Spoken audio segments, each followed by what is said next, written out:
from Alfond Arena in Orono. It's the last series of 2025. The Maine Black Bears look to go out with a bang, taking on the Lindenwood Lions. Welcome to your Black Bear pregame show presented by Hammond Lumber Company, a fourth-generation family-owned company with 34 locations and over 1,200 employees across Maine and New Hampshire. For more information, stop in or visit them online at hammondlumber.com. From the Twin City Tire and Service broadcast booth, alongside Mike Toole, I'm Jeff Mannix. Jack Webb is the third member of our crew. We'll hear from him in a little bit.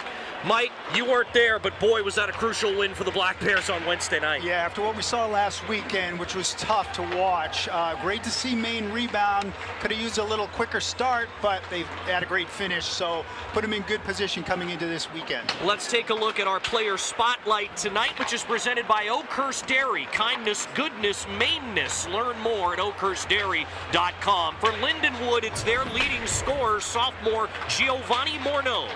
Yeah, well, it's his playmaker's vision that really stands out. He excels at finding seams in the offensive zone, particularly on the half wall, on the power play. His assist count is strong, shows he's strong at distributing the puck. He's good in transition in the neutral zone.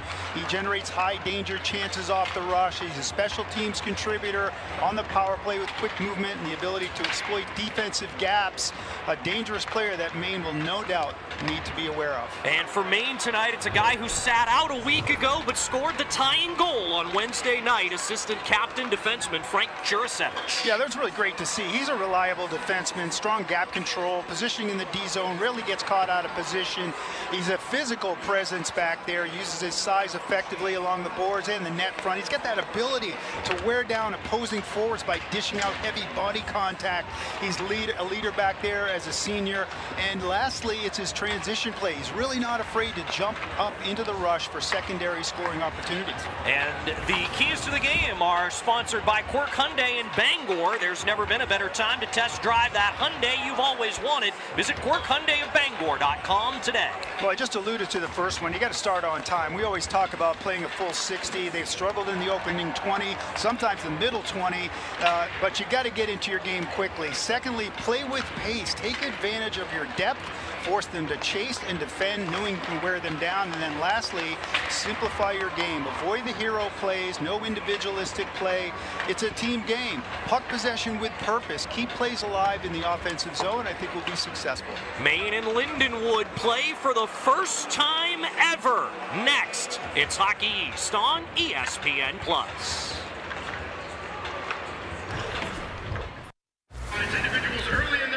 Hockey East on ESPN Plus at Alfond Arena. The Maine Black Bears and the Lindenwood Lions getting ready to do battle. And the final series of the calendar year 2025. Our uniform report tonight is presented by UniFirst, proud supplier of uniforms to the University of Maine and businesses throughout the state. For over 50 years, Maine wears the traditional home white sweaters tonight with the navy blue and light blue trim. Their cursive Maine script logo on the front, white helmets with the navy blue pants with the lighter blue and white stripe. The Lindenwood Lions wear their away colors looking very, very sharp with the all black, with the gold numbers and letters Lindenwood across the front in block letters with their numerals, their lion logo on the shoulders, black helmets, black pants. Our starters are presented by Martin Surplus and Salvage with 13 locations throughout Maine. You'll never have to say, I should have bought it when I saw it at Martin's. For Maine across the front from left to right, Owen Fowler, Sully Sholey, and Charlie Russell. The defense pairing is Brandon Holt with Lucas Peterson. In goal is the junior Alvin Boya. 12 games played, a 6-5-1 record, 2.66 goals against average, an .893 save percentage, and 2 shutouts. For Lindenwood, across the front from left to right, Brady McIsaac, Giovanni Morneau, and Olivier Oud. The defense pairing, Nolan Seed and Connor Jingle. In goal, the freshman, Liam Bierman. 6 games played, a 5-1 record, 1.99 goals against average, a .930 save percentage, and 1 shutout. The referees for tonight are A.J. Potman and Evan Reddick. Trevor Disbennett and Connor Foley are your linesmen. And our opening face-off tonight is presented by Maine Trailer, the official trailer and storage container company of the Black Bears. And we are underway. Lindenwood wins the opening draw and sends it behind Boya's net. He'll hang on to it, send around the near side. Russell looks to get it diagonally ahead there to Sholey. Swatted off his stick. Fowler gets it back, rims it around. Russell centers that one a little bit out of the reach of everybody. Holt swept it toward the corner to keep it alive. Sholey back to Holt. Holt goes down low with it, looking for Russell, found Fowler instead. Peterson, Holt through traffic, saved by Bierman. It got redirected on the way. Puck retrieval on full display on that shift. Good job by the Sully Sholey line, which coach has very effusive in his praise. That they're the most consistent doing the things that we want our players to do. And right there, you can see how effective it is in the early shift, first shift of the game. Brandon Chambrier racing up ice. He fires on Bierman. It was going to go high, but he decides to glove and hang on. Lindenwood Lions just in their 4th season of Division I hockey. They've been a long-time club hockey powerhouse. Decided to go varsity in Division I ahead of the 2022-23 season, and believe it or not, their 8-6 record has already tied the most wins they've had in program history with half the season to go. They bring in a coach from a big-time program. That helps too. Steve Fisher came over from Penn State, and we know all about Penn State here in Orono, don't we? Poirier with the shot on Bierman, who makes the left pad save. Looking to grab that one was Louis-Philippe Fontaine for Lindenwood. Chambrier toward the front, pinball. Save made, a couple of them by Bierman. Poirier has the puck, tries again, doesn't quite get it through. Now a chance, Max Scott! And it's swatted away from the front by Lindenwood. Good clearing play by Elias. And now out with the puck come the Lions. A good job that time by Poirier to stay with it, gets his own rebound, gets another chance, throws it to the middle of the ice. Maine goes to work. Another good shift by Maine here in the early stages. Usero tripped down. Maine fans want a penalty that doesn't appear to be coming. Southgate goes to get the puck. It makes its way toward Boya. Pinballs around the slot. Loic Usero cleans it up. Now turning and shooting is Southgate. On the puck, Fletcher behind the net. Jacob Fletcher for Fontaine looking out front. Lindenwood unable to hold the zone. Dangerous there, Marquez. Got to be careful. Throw it to the middle of the ice in your own zone. You better be sure. That time did not connect, and Linwood intercepted the puck. Here comes Brock James. Bumped off it by Jaden Mercier. And now Ethan Zielke.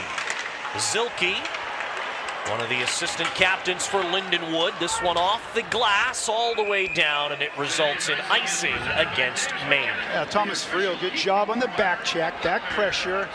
Comes away with that puck, but unfortunately sends it down the ice. Tried to go indirect, softly off the glass, got a little bit too much on it.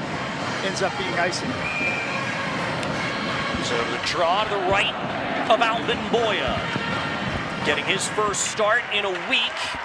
Started Saturday against New Hampshire, and for the first time in his Maine career did not finish the game. Pulled after 2 periods and 3 goals against. Marcus gives to James, and now Nobes shoots it deep. Bierman handles behind the net, gave it away though. Marcus tried to find Nobes, but he couldn't handle it on his backhand. Boya right back ahead to Marcus. Miguel Marcus' shot is melted down and hung on to by Bierman. Like the transition, just get it up ice quickly. And that time Maine does it. The Marcus at the offensive blue line. He's looking for options that don't develop, so he decides to shoot it, but puts it right into the middle of Bierman. He's able to make the save and no rebound, as Maine had 1 player on the doorstep, but good transition play through the neutral zone and attack the blue line with speed. Lions win the draw, can't get it out. Holt fires toward the goal. It's gloved and held again by Bierman. Tonight's game at Alfond Arena is brought to you by Dirigo Pines, where it's not like home, it is home. Dirigo Pines makes senior living simple.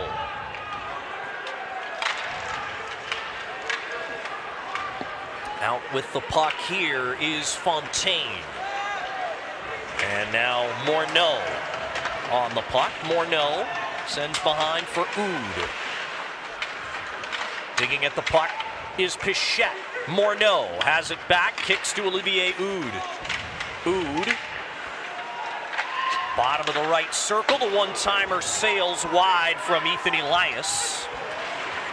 Peterson. D to Holtz.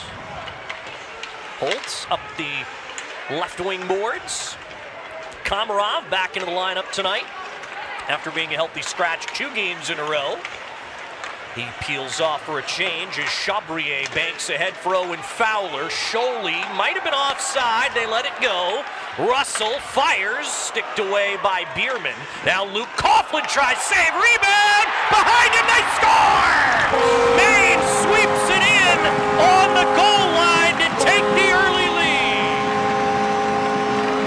Now, so important to put pucks on the net in a way that forces the goaltender to play it off his pads. This is Charlie Russell, right wing side, comes off the pads, big rebound. Maine puts it right back on net. There's Charlie Russell again with the backhand, and the tip in behind Bierman is Sully Scholey. So I believe Scholey's going to get credit for the goal, an even strength goal. 4:16 into the opening period, so Maine is getting the start. What I think is so important, we talk about starting on time, and that's exactly what Coach wants to see. Certainly is, and this is something that Keith Fisher, head coach of Lindenwood, said he might be a little bit concerned about, which is that his team might play a little tentative at the start of the game. Well, they are employing an aggressive forecheck, so they're really trying to pressure Maine at times. But here's Max Scott, and that one is stopped again by Bierman as Maine again kept Lindenwood in their own zone. Yeah, I was going to say, you're right, Jeff. You know, this is something you have to battle as a new program. You got a couple of experienced players, but you got a lot of new guys to Division I college hockey.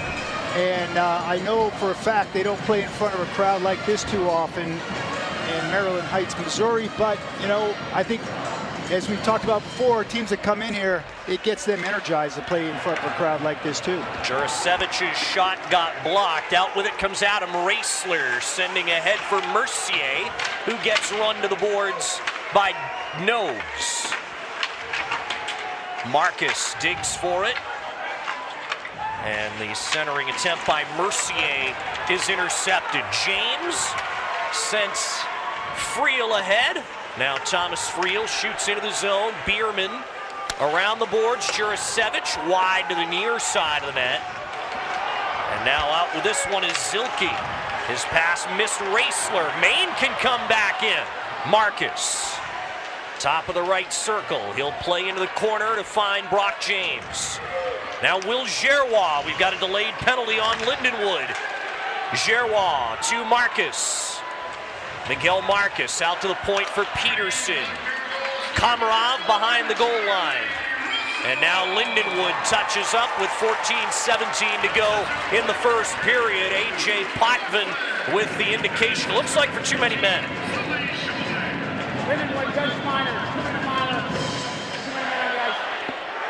Oh, you're exactly right, Jeff. That is going to be the call. And sometimes, you know, this is what the loud arena can do. It kind of messes up your communication with your line mates and so forth. That time they get an extra attacker out there, and they'll go to the box. So Maine will get their first power play of the opportunity with a chance to extend the lead. And the power play is brought to you by Versant Power, powering communities in northern and eastern Maine since 1924. Black Bears were 3 for 6 on Wednesday night against UMass Lowell in Portland. That's their best output of the season on the power play.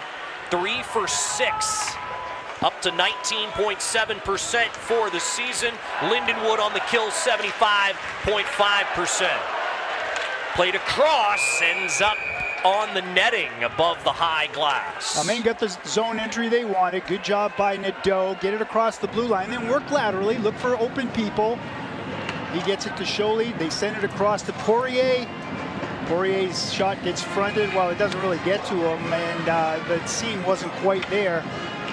Opened momentarily, but the window closes pretty quickly in Division I college hockey, as we know. Maine's top power play unit stays the same as it was on Wednesday. Sully Scholey had taken the place of Max Scott, who was injured on Wednesday night, but now that Scott's back in the lineup, Scholey has stayed in that spot, along with Nadeau, Poirier, Holt, and Friel. Well, we don't know the nature of the injury, but you know, if it's upper body, that can affect you on the face-off, so maybe that's what coach is seeing. Nadeau to Poirier, that redirects to Scholey, who lifts it over Bierman to make it 2-0.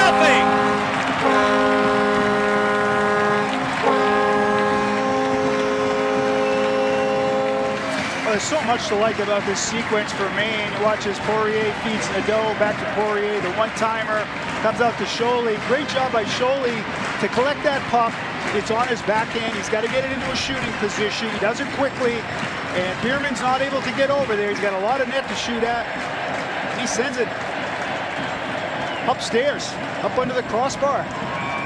2-0 Maine. So Sully Scholey with his third goal of the season. And Maine, just 6 minutes, 40 seconds into the game, have a 2-0 lead. Lindenwood, at least on the scoreboard to this point, has not registered a shot on net. Maine already has 13. Komarov knocked down along the end boards. And a heavy hit by Thomas Pichette to try to get that back from Connor Jingle. Maine able to wrench it free, but able to get the puck out is Jake Southgate. Jingle got that across to Nolan Seed, but the play is offside against Lindenwood. We've got our first break in the action. Maine's got a pair early and lead Lindenwood 2-0. This is Hockey East on ESPN+.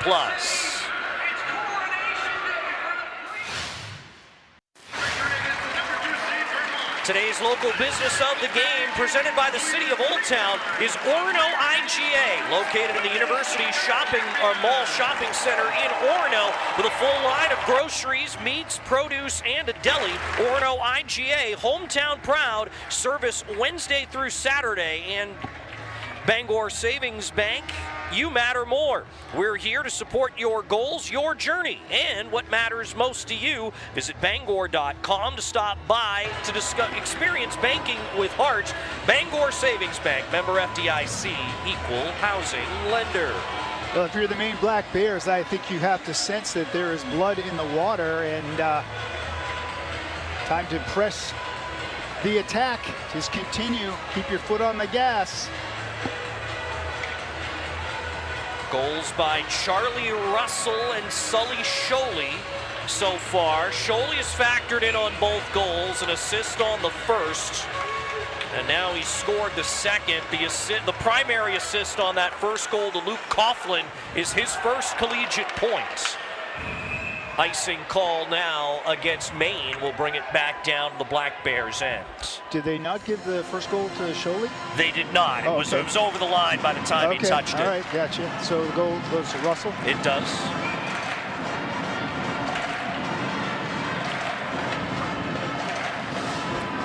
Well, that line has been impactful every time they've been on the ice tonight. I know it's early, but it's very noticeable the work that they're doing. And Bevilacqua tried to get that one to the front of the net. Maine cut that off. Yuzero gains the red line, shoots all the way around. Marcus knocks it up in the air, finds its way to James. Marcus out low to high to Yuzero. That's missed. Loose puck in front. It's underneath Bierman, and he gets the whistle. That clever play by Friel. He backhands it right to the front of the net, knowing he's got Marcus there. The puck doesn't quite find him in a way that he's able to get a more purposeful shot, but he does get it in on Bierman. Bierman's able to corral that puck, and now I think we're going to have another penalty on Lindenwood. Is it matching, or is it just going to be one? I think it's just the one that was indicated. Although the two referees, Potvin and Reddick, will talk about it. As it is Lindenwood penalty, 2-minute minor, face mask. So Zilke caught for a face mask there in the midst of that scrum after the play. Well, a lot of pushing and shoving. You see Zilke right there in with the hands up on Marquez in his face mask, and that's enough for the referee to say, yeah, you see him waving him. He said, oh, I got him by the shirt. Nah, you got him by the face mask, guy. So he'll take a seat for 2 minutes. Maine gets their second power play opportunity of the night. They already scored on their first. The Maine power play is brought to you by Versant Power, powering communities in northern and eastern Maine since 1924. Holtz from the right point. Scholey, right circle. Holt, top of the slot. Nadeau and Poirier. Back to Nadeau. Josh Nadeau, Poirier, Nadeau. Wrist shot, missed the net. Scholey reaches, can't get it. Holt does keep it in, but it is jammed out to center nicely by Drew Kuzma, the captain for Lindenwood. Big boy, yeah, 6'6". He's a big dude, all right, and he realized that he had an opportunity. He pressured the puck, and he did. He got it out of the zone. Holt's not able to keep it in. Now Maine has to regroup. Anselmo Rego blew up Sully Scholey there, but now Poirier with some speed. Lost it, tried to spin around the 6'6" Kuzma. That did not work out at all as Lindenwood clears. Yeah, he got pancaked into the wall by Kuzma, the guy we were just talking about. Rego hits Holt to the ice. Holt able to take the puck back. Lindenwood trying to ratchet up the physicality on this penalty kill. Charlie Russell looking for Miguel Marcus. Looks to get it deep. Bevilacqua can't clear it out. Here is Russell who fumbles it away, and that puck is cleared all the way down ice by Jacob Fletcher. Maine was in good shape. They had the numbers. They just couldn't find the puck. Couldn't come away with it cleanly. And that makes it right back onto the stick of Fowler, and it's tipped wide by Russell. He had purpose on that pass. Throw it to the middle of the ice. He knows Russell's there on the net drive. All he's got to do is get a stick on it. Does redirect it on net, but actually missed. Cleared by Lindenwood, and they'll get their first successful penalty kill of the night. Now it's turned over, and back the other way. Zilke just out of the box, and Jurasevich with the block all the way out to center as Giovanni Morneau tried it from outside. We talked about Jurasevich and how steady he is back there. Good defensive play. Boya paddled Morneau's pass away from the front of the net, and Komarov takes it the other way. Shoveled around there by Seed. Checked out McIsaac. Good job to win the board battle by Will Giroir. Looked to set up Chabrier, but the puck deflected. It's Pichette to keep it in. Bounced off the Morneau check. Pichette, Luke Coughlin, the Florida Panthers draft pick. Gives that to Pichette for the shot. It's blocked by Morneau. Pichette continuing the battle. Giroir finds Coughlin, and his shot missed the net. Looked like it went off the toe of his stick. Yeah, tried to go far side. Low blocker. Good save by Bierman. Might have been going wide, but Bierman definitely got a piece of it with his right pad. Coughlin gives to Jurasevich. Long pass, connects with Max Scott. He'll shoot it deep. First to it, though, is Elias. And now Maine will go shorthanded when they touch. Yeah, it's a tough play by Nobes. Kind of exposed the puck there. See what the penalty's going to be on. It's going to be on Nobes. Kind of exposed the puck at the offensive blue line in a tough spot. Maine 34, 2-minute minus, triple. So Maine will be shorthanded when we get back. We'll hear from Jack Webb when we return. It's Maine 2, Lindenwood nothing. This is Hockey East on ESPN+.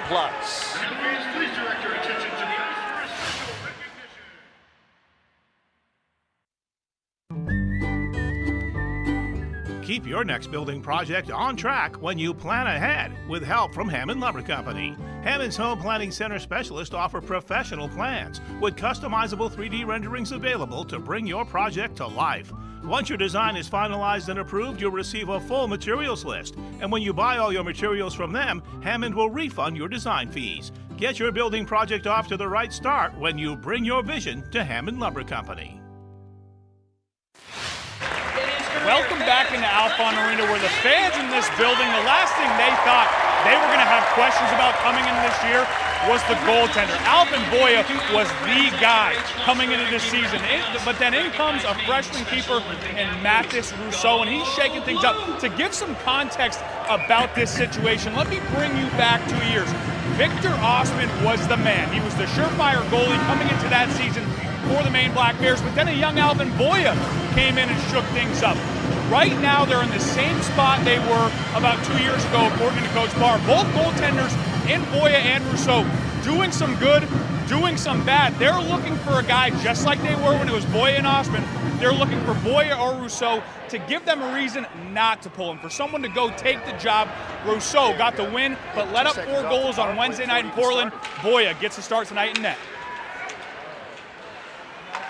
Power play underway. First of the game here for Lindenwood. Thank you for that report, Jack. Lindenwood 12 of 59 on the power play, 20.3% Maine, 77.6% on the kill, 52 out of 67.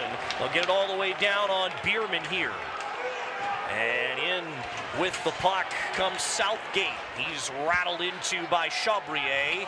And it makes its way to Jingle. It's turned over. Russell, it's a 2-on-1. Russell over to Nadeau, but broken up by Nolan Seed. Southgate. Looked like a 3-on-1 there for a moment, but good back pressure, good hustle by the Lions to get back. Connor Jingle. Nadeau again shorthanded. He'll shoot that one deep. Maine was toward the end of that penalty kill shift, so they'll get off. Remarkably, still no shots on goal for the Lions here. Thought they were going to get 1 or 2 on the power play, but good work by Charlie Russell in the middle of the ice. And again, Lindenwood cannot get in the zone. Jurasevich cut it off at the Maine blue line and dumped it all the way down. Elias. And Fontaine comes in, make that Fletcher. And that one hops towards Sholey, 2-on-1 again. Sholey right side, drags, and it was tipped away. Brock James was with him. What a clever play by Sholey. Sells shot, but he goes to his backhand, works around the defender, slides it over to Brock James, and quality opportunity shorthanded for Maine. Still no shots on goal in this period for the Lions. Here's Delaney. Jake Delaney shoots it. There's the first shot on goal, and Alvin Boya makes that save look easy. As the penalty expired, this is a purposeful shot. Good shot, low, glove side. Tested Boya, but he's there all the way. In really good position. There it is again. Left wing circle. That's a positional save by Boya. This is what we're used to seeing with him. And Jack did a good job there. I mean, it is kind of a similar situation right now to when Boya was a freshman and Victor Ostman was here, when Boya basically took the job away. Right now, it's Rousseau who is pressuring Boya, and that is offside. It had just gone outside the blue line, so this Fowler brought it back in, or make that Giroir brought it back in. Play is whistled down. Excuse me, Jeff. You need competition at all, at all positions, but none more important than your goaltending position. And that's what's emerged over the last few weeks, as Boya has kind of not been the Alvin Boya that we're used to seeing. Come back to earth a little bit after a stellar season last year, and Rousseau, no slouch himself, is kind of added a new dimension to their goaltending, and he's a reliable option, and sometimes he's the better option in this season. But we've seen enough of Albin Boya to know he's got a pretty strong resume. Second team All-Hockey East and second team All-American last year. An icing call made here against Lindenwood, so we'll bring it back down and face it off in the Lions zone again. Let's go Black Bears IPA from Orono Brewing Company is the official beer of Black Bear Nation. Fill your steins with pride because a portion of all sales gets donated back to Maine Athletics. 6 minutes left in this first period. Maine with goals from Charlie Russell and Sully Sholey have a 2-0 lead on the Lindenwood Lions. 8-6 record. They have some pretty big wins on their schedule already. They beat Ferris State twice, who won their opening game of the season against defending national champions Western Michigan in their barn. But the biggest win so far for Lindenwood has to be against number 5 Denver. Back on October the 17th, it was a home victory 4-3. They did lose 4-0 the next night, but the big win is really the most important thing for Lindenwood. Sure, gives them a lot of street cred when you beat a team like that. Justin Poirier dragging in. The poke check by Bierman actually did take the puck off his stick, and that allows Lindenwood to come out with it. Morneau has some speed, needs a little more help though, as Peterson able to take the puck away, getting in the passing lane. Brady McIsaac taking the puck here. That one blocked by Holt and makes it to Morneau. Morneau to Yakesh, and then Delaney shoots wide. Giovanni Morneau tries again, saved by Boya, juggled it for a moment, but caught it and gets the whistle. Oh, Maine had him outnumbered at the net front. That's Uda on the doorstep, and he outbattles Peterson, and unfortunately Boya is able to hang on. 4:43 to go in the first. It's 2-0 Maine. This is Hockey East on ESPN+.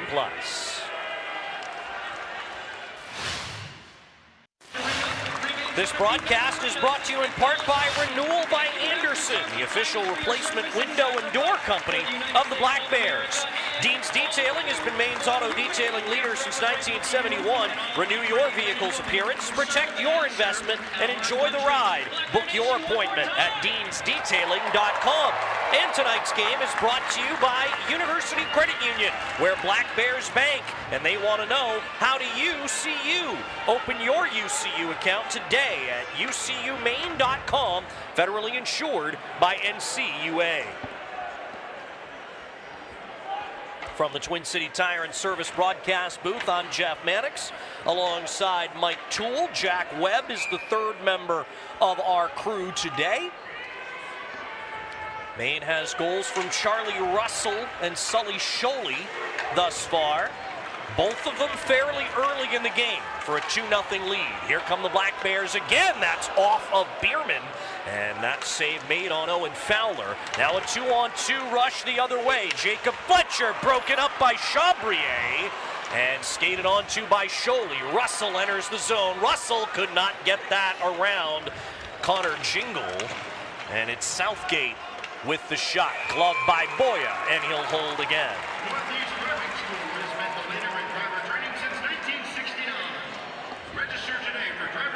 Buy official fan gear at the official fan shop of the Black Bears. Bear Necessities fan shop, open 24/7 at goblackbears.com/shop. That's goblackbears.com/shop. Back to the point it goes. Bevilacqua's try is blocked out of play by Miguel Marcus.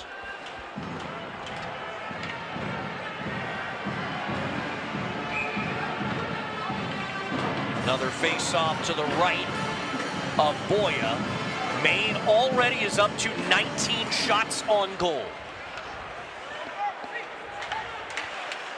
Here's Raisler getting it to the front. Mercier couldn't tip it on net. Cleared on the long shootout attempt there by Maine. Marcus trying to hold the zone, couldn't do it. Mercier up to the red line as Friel got bumped off it. And it's shot deep by Adam Raisler. Raisler again, save made by Boya. Marcus, a little out of the reach of Thomas Friel. He sealed the boards up though, and Yakesh will try again. Friel. Back in, Liam Bierman. Hands off to Yakesh. Delaney. Up ice. That time to Anselmo Rego. And now turning back up ice is Giroux. Komarov gets around his man, Oscar Komarov, behind the goal. And now it's Giroux. His path to the front cut off though by Delaney. And now Yakesh takes the puck back. The diagonal connects with Tyler Lockman. And it's Kuzma to Lockman, who gave it away to Giroux. He'll bank it ahead. Not enough on it for icing.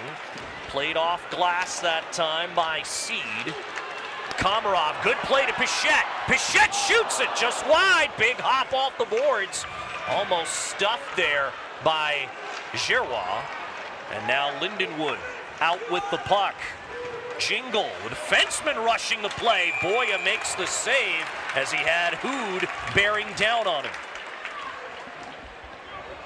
A pretty good sequence there for Maine. He gained the offensive zone line. And then Lindenwood comes right back, forcing Alvin Boya to make a save. You see Hood there on the doorstep, and Maine's outnumbered them 2-1 at the doorstep. That's what they want to do. You want to control your own net front. Best way to do that is to outnumber them, and that time Maine did. There's no rebound forthcoming anyway, but had there been there, Maine had plenty of people in coverage. Josh Nadeau takes the draw against Morneau. Giovanni Morneau. Now it's McIsaac. And trying to play that on net from behind the goal line was Oud, but Boya had that read well. McIsaac back to Oud. Oud fires, blocked. Another try by McIsaac. Boya makes the save. Now Justin Poirier up the boards, not out. Lindenwood looks like they're starting to settle in late in the first period. Oud run to the boards by Nobes. Olivier Oud knocked down by Nobes, and Nadeau takes the puck. Josh Nadeau couldn't get the disc through two defenders. Poirier keeps it in, but only momentarily. And out with this, Louis-Philippe Fontaine. Fontaine behind the net. Gave it to Southgate. And now keeping it alive again, Fletcher. Threw it across the slot.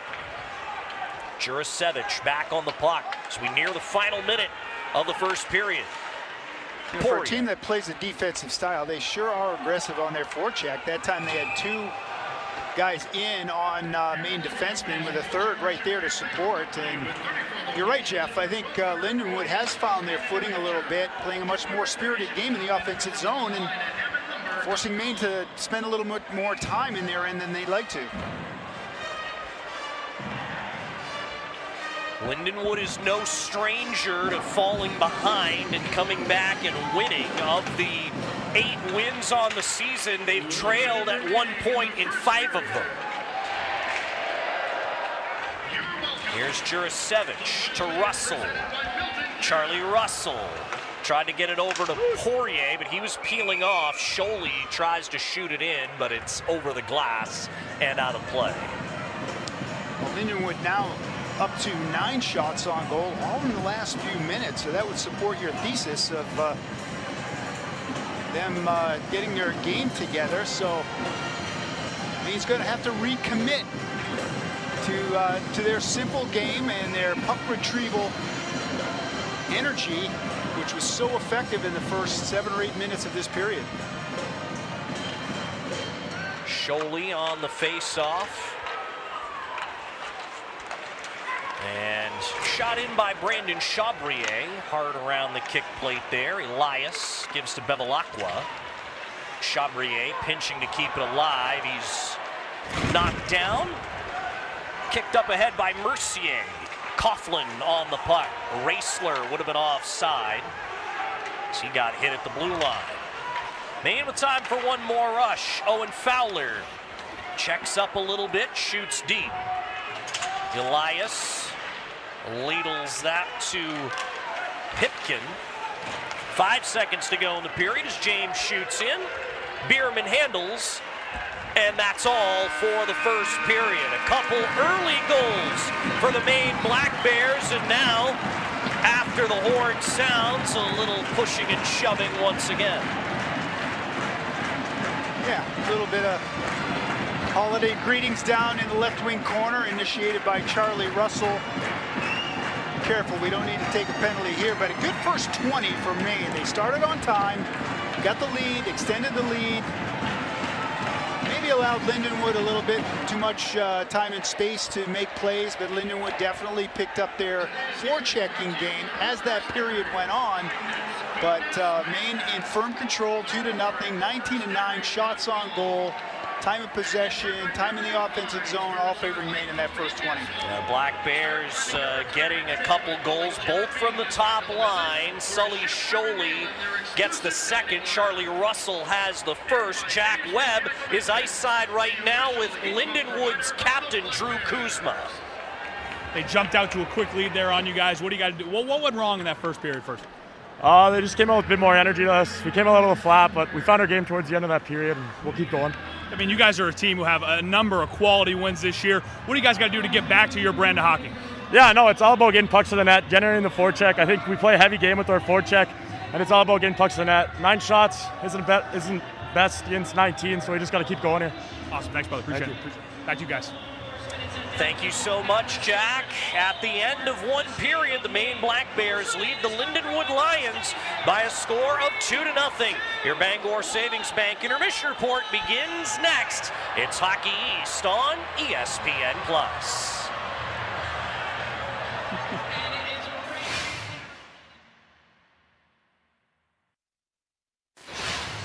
The Maine Black Bears lead the Lindenwood Lions 2-0 through one period here at Alfond Arena in the series opener this weekend. The intermission report is brought to you by Bangor Savings Bank. At Bangor Savings Bank, you matter more. We're here to support your goals, your journey, and what matters most to you. Visit Bangor.com or stop by to experience banking with hearts. Bangor Savings Bank, member FDIC, equal housing lender.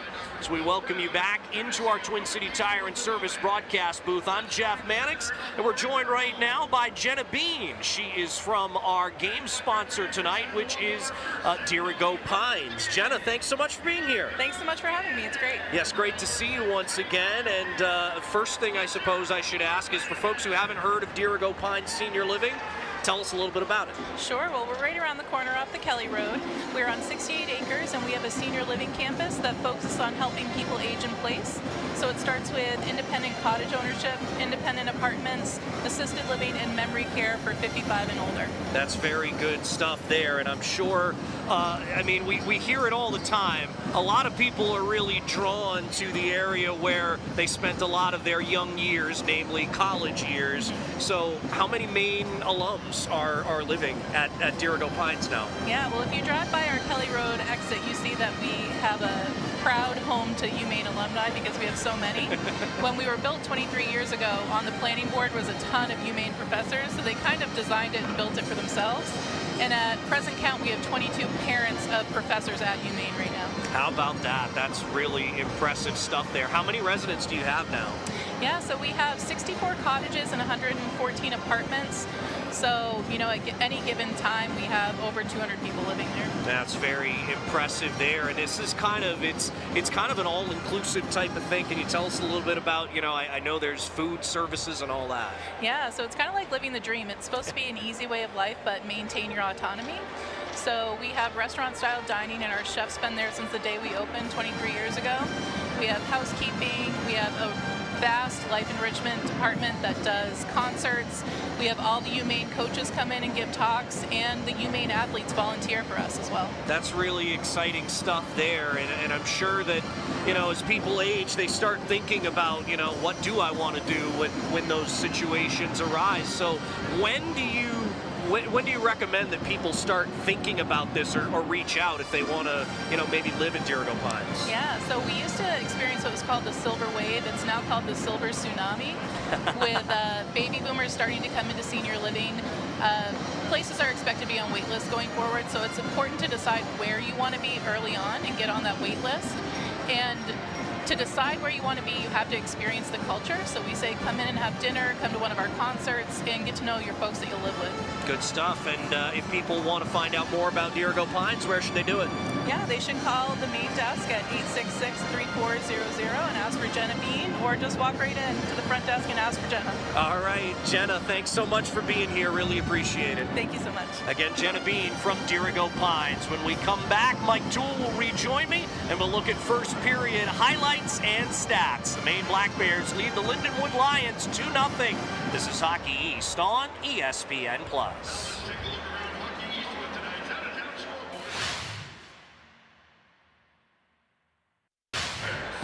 Hockey East on ESPN+. The Maine Black Bears are in front of the Lindenwood Lions by a score of 2-0 through 20 minutes. So we continue on the Bangor Savings Bank intermission report inside of our Twin City Tire and Service broadcast booth. I'm Jeff Mannix.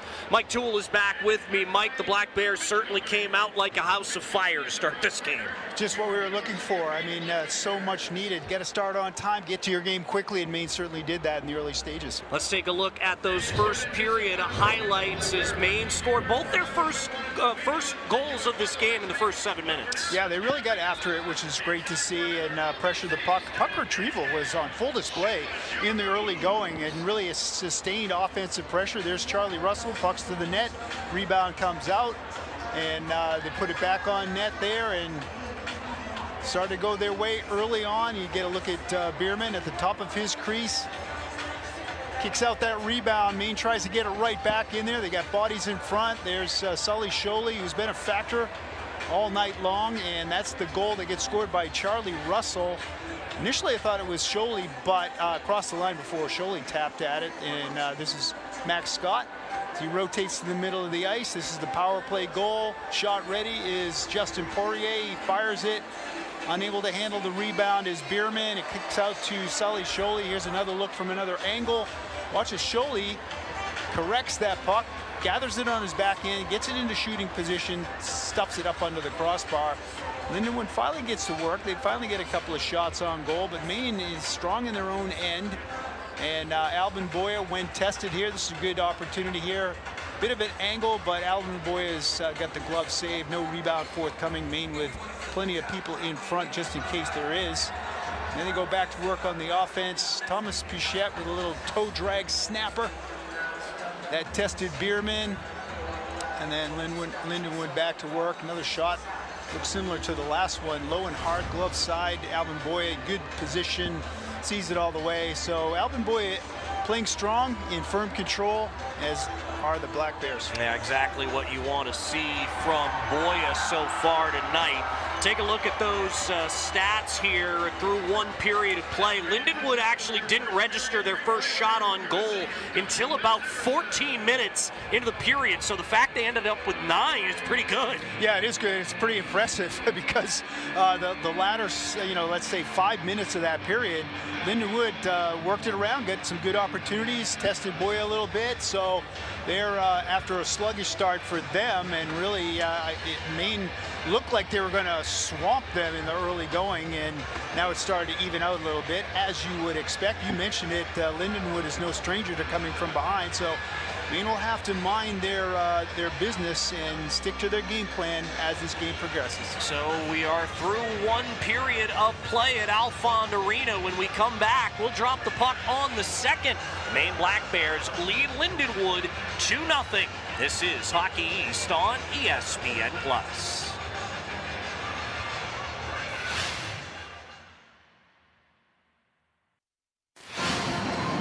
Hockey East on ESPN+. Maine Black Bears and the Lindenwood Lions about to take the ice for the second period. Maine with the 2-0 lead in the first ever men's hockey meeting between these two schools. Let's let's take a look at the Hockey East standings coming into tonight's action as the Maine Black Bears sit in a tie for third place with the Northeastern Huskies. Of course, this is a non-conference series, so this won't count in the standings for the Black Bears. Northeastern does play a game tonight against Boston University, in fact, in Hockey East. The last game ever at the oldest continually operating hockey arena in the world, Matthews Arena, which no longer will be after tonight. Yeah, and the other thing to consider with Northeastern is they've only played 8 games. This is their 9th tonight. So tied with Maine for third, but 3 games in hand. Exactly. Yeah. And Maine and Northeastern won't play each other until the second to last weekend of the regular season. Both will be Northeastern home games, but as we discussed on Wednesday in Portland, one of those games will actually be in Portland, as after tonight, Northeastern's going to have to be a home team, well, away from home while Matthews Arena gets replaced. You see the Black Bears coming out of the hype tunnel, getting ready to come on the ice. Seen some renderings of what they're proposing to build on the same grounds as the old Matthews Arena. It's going to be pretty impressive, and the arms race for facilities continues in college hockey, doesn't it? It sure does. You gotta spend so much money just to keep up. You certainly do. And as Maine takes the ice, let's take a look at their schedule coming up. Of course, one more game before the holiday break tomorrow against Lindenwood at 4 o'clock. And then it's 6 consecutive games away from home. Maine will not be back at Alphond after this weekend again until the end of January. Yeah, not only that, they only play 5 home games after tomorrow night. So yeah, their season home schedule is very front-loaded in the first half, and you're going to be road warriors in the second half of the year. That's the way this season is going to go. And on the Lindenwood side of things, they also will not play until the new year after this. Couple, not of course, games against Canisius, but that trip to Minnesota Duluth is really the other big trip that Lindenwood is making this season. Yeah, that'll be tough. And, you know, this is what comes with playing an independent schedule and try to establish your program. And you're going to have to take your lumps, but if you're able to play close games and maybe steal a game here and there, it really lends legitimacy to your program, and I'm sure that's what they're trying to establish. The second period opening face-off is presented by Maine Trailer, the official trailer and storage container company of the Black Bears. Giovanni Morneau, leading scorer from Lindenwood, had the puck, but it's taken away by the Black Bears. Fowler, speed down the left side, centers that one for Russell, but the puck is caught and hung on to by Liam Bierman. What a great play by Owen Fowler. Really speed, just tramps down the left wing side. He's on his forehand, so he's got options. He elects to get it to the ice, to the front of the middle of the ice, and Charlie Russell on the net drive, being contacted there by a defenseman, that's Jangle. He does get a stick on it, but a great save by Bierman to keep this a 2-goal game. Liam Bierman, again, just a freshman. He is the reigning D1 independent goalie of the month for November. Noah Seed is also the reigning defender of the month of the 5 Division I independent programs. Fletcher brings in for Lindenwood, a stick save by Albin Boya. Now sent around by Southgate to the point for Bevilacqua. That goes wide, and now a try by Fletcher misses the net and goes off the rink. Yeah, Usero stays with his man. Fronts that shot by Fletcher, gets a piece of it up into the crowd, so good defensive positioning, good stick positioning by Loic Usero. So a draw in the main zone. To the left of Boya. Zilke, one of the best face-off men for Lindenwood, takes it. We'll have to do it again as Max Scott opposes him. He takes the majority of Maine's face-offs. Does Scott, back into the lineup after missing 1 game due to injury. Just that UMass Lowell game on Wednesday night. Shot by Seed off the top of the glove of Boya and to the end glass. Lindenwood held it in, but put it right on the tape of Frank Jurasevich. Coughlin around to Poirier to tip out to center. Poirier gives to Coughlin. Jurasevich back to Coughlin. Poirier got a touch on it. Nadeau overskated, and the puck taken back by Jingle. Good job by Tyler Lockman to get it around his man, but Maine retrieves the puck, and out they come. Nadeau sends around. Poirier beaten to it by Yakesh. Yakesh knocked down, and it's a breakaway chance, and a great save by Bierman. Didn't know where it was for a moment. Marcus to Poirier on that one, but Bierman making another big save, keeping his team in this game. And everybody believing he was going to shoot, dished a nice little backhander to Poirier. Just hits it off the post. Golden chance to extend this lead to 3, but wasn't to be. Boya stops the wraparound chance there by Kuzma. And now it works its way around for Elias, and out it comes. Marcus to James. Brock James just missed to the short side as he bid for his first collegiate goal and point. Now in front of the main bench. James digging at it. Won by Lindenwood, but Lucas Peterson quickly back on the puck.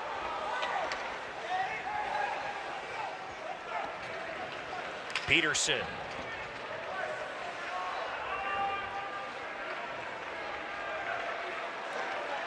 Now will come out. Lucas Peterson to the red line. Gets it deep. Seed gave it away. Turning and shooting is Komarov, but it's blocked. To the side of the right circle. First to it there is Morneau. And now Jingle. Loses to Komarov. Chabrier couldn't hold the zone. Peterson has to hustle back to get the puck. Southgate rims around. Boya slows it down for Chabrier. Peterson off glass. Collected by Delaney. Almost given away there to Thomas Pichette on that forecheck. Swept at by Yuzero. That delayed the shoot in by Yakesh. Puck hopped up on Fontaine. And now Russell shoots hard around. Fowler. Scholey reached out for it, couldn't get it. Good job to collect that time by Ty Hipkin. And now Hipkin make that Fletcher going after the puck. Hipkin pursues now. Off glass for Maine. Scholey. Turnaround pass a little bit out of the reach of Fowler. In comes Hipkin. That's off the stick of Yuzero and out of play. Well, you watch his Scholey line, it's easy to see why coaches elevated him to top line status, because even though his second line with Max Scott, Josh Nadeau, Justin Poirier has more production, it's this top line now, the Scholey line, that is playing Maine style hockey most consistently with speed, pressure of the puck retrieval. Never give up on plays. It's been impressive. It's the reunion of a line that was together a lot of the second half of last season when Maine went on to win the Hockey East Championship. As it's a line that at least at that point was kind of a grinding line, but now some of that skill starting to show a little bit more. A save made there by Alvin Boya. Turned the glove over to stop Adam Raisler.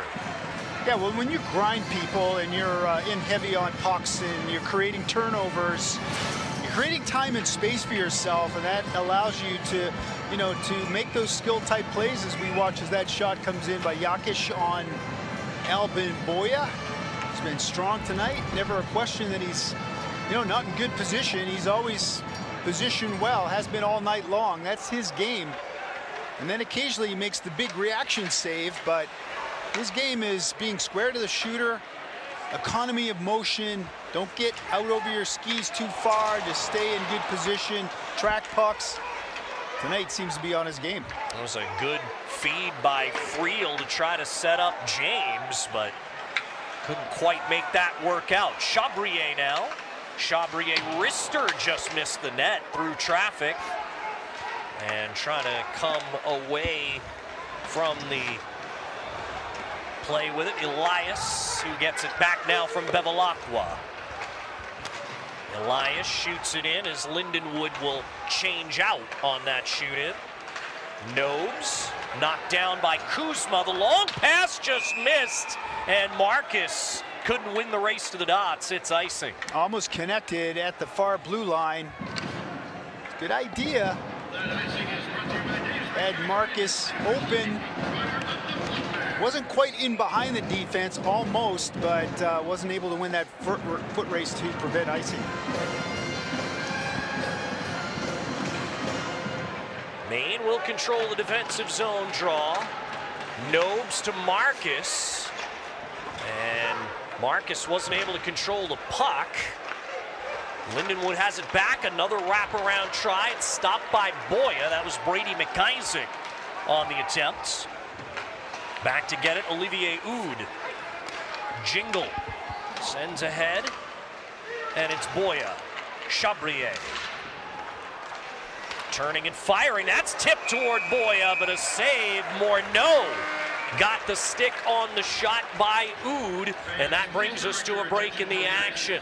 Maine still leads Lindenwood 2-0. This is Hockey East on ESPN+. Let's give a big Black Bear roar.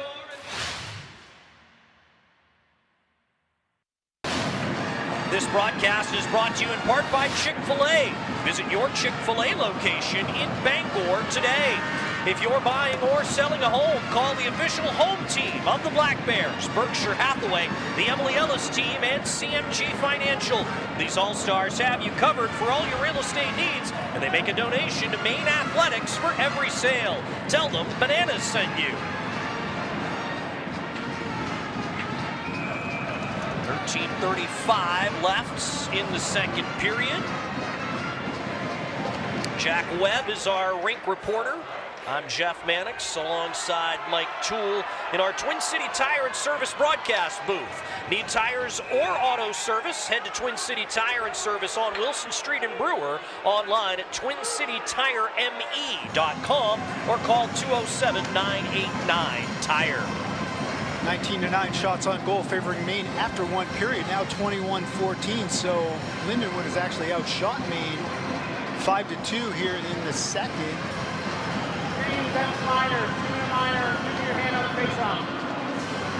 Looks like Kamarov's going to get a penalty for gloving the puck in the face-off. We've seen that a couple of times this year. It looks, yeah, he went down, got the glove on it. That's a no-no, folks. That is not allowed. You're going to get a 2-minute minor for that. Yeah, this is, that used to be just a hand pass. Now it is a 2-minute penalty. That is a new rule change as of this season. Lindenwood now to their second power play of the game, looking to get on the board. Seed, the one-timer by Morneau, stopped by Boya. As Friel gets it out from the kick plate, but Lindenwood had it back, but only momentarily. Sent the length of the ice by Jurasevich. Yeah, good positioning by Maine. They don't run around too much. They stay in their defensive structure. Eventually they get controlled. Get a 200-foot clear. Seed. Nolan Seed. Gonna continue to race after to Southgate. Shot it deeper. Olivier Oud. Puck deflected by Russell. Seed goes to get it left circle. Seed. Nolan Seed there to Southgate. Across and a save by Boya with the glove on Giovanni Morneau. Well, this is the guy we profiled at the beginning of the show. He's so dangerous. Talked about his playmaking ability. That time his shot was on full display. They find him on the right wing wall. He's a left-handed shot, so he's in good position. One-timer. Great save by Boyers, a little deep in his net. Makes a good glove save, no rebound. Quality scoring opportunity off the one-timer by Morneau.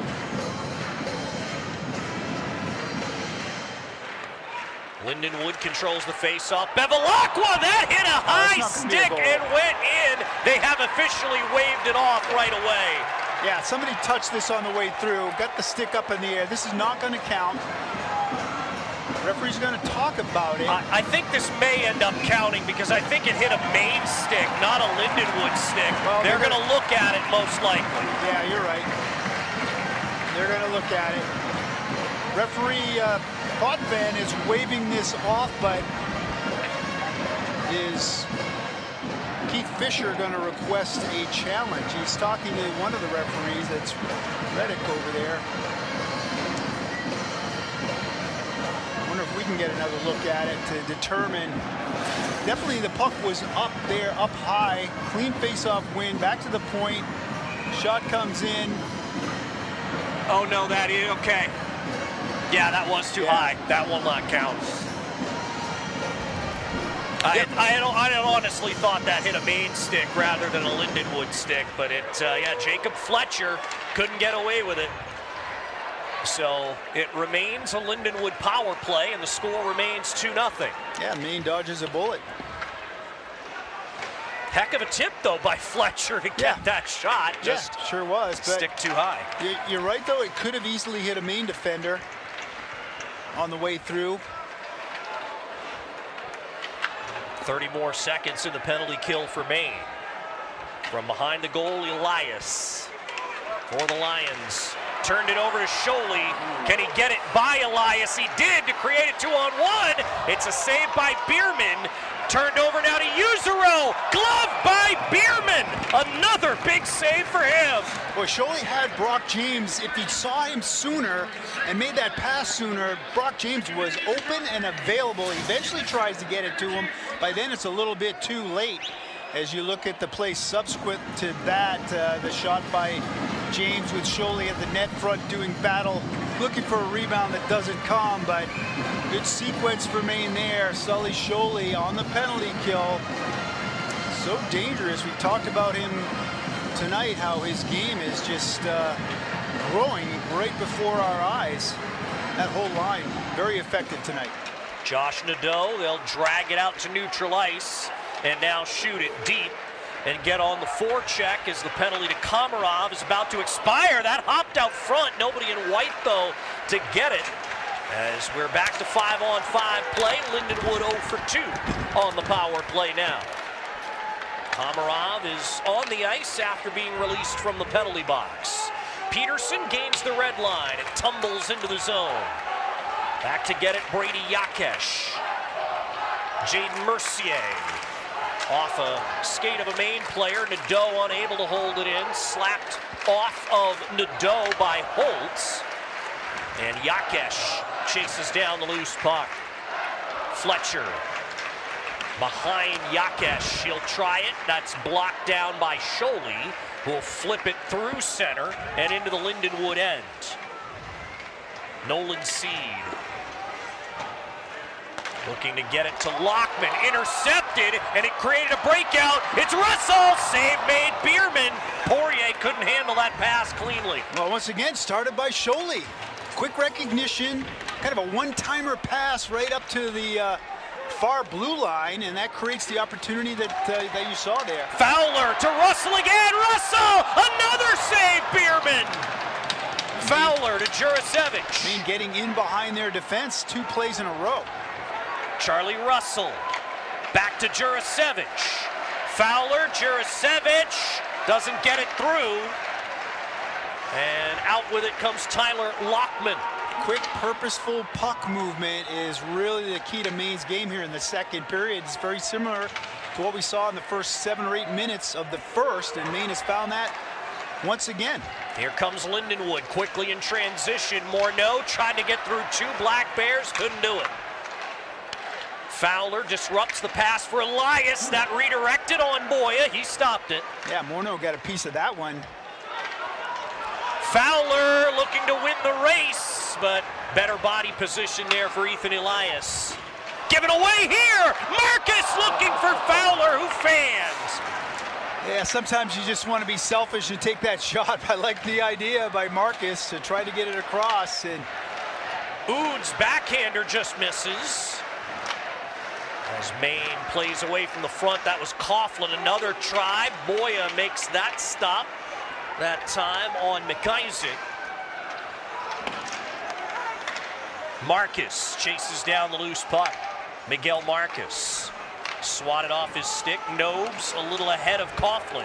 Yakesh takes it back and didn't wait long enough before he entered the zone. Offside against Lindenwood. 8:51 left, second period. It's still Maine 2, Lindenwood nothing. This is Hockey East on ESPN+.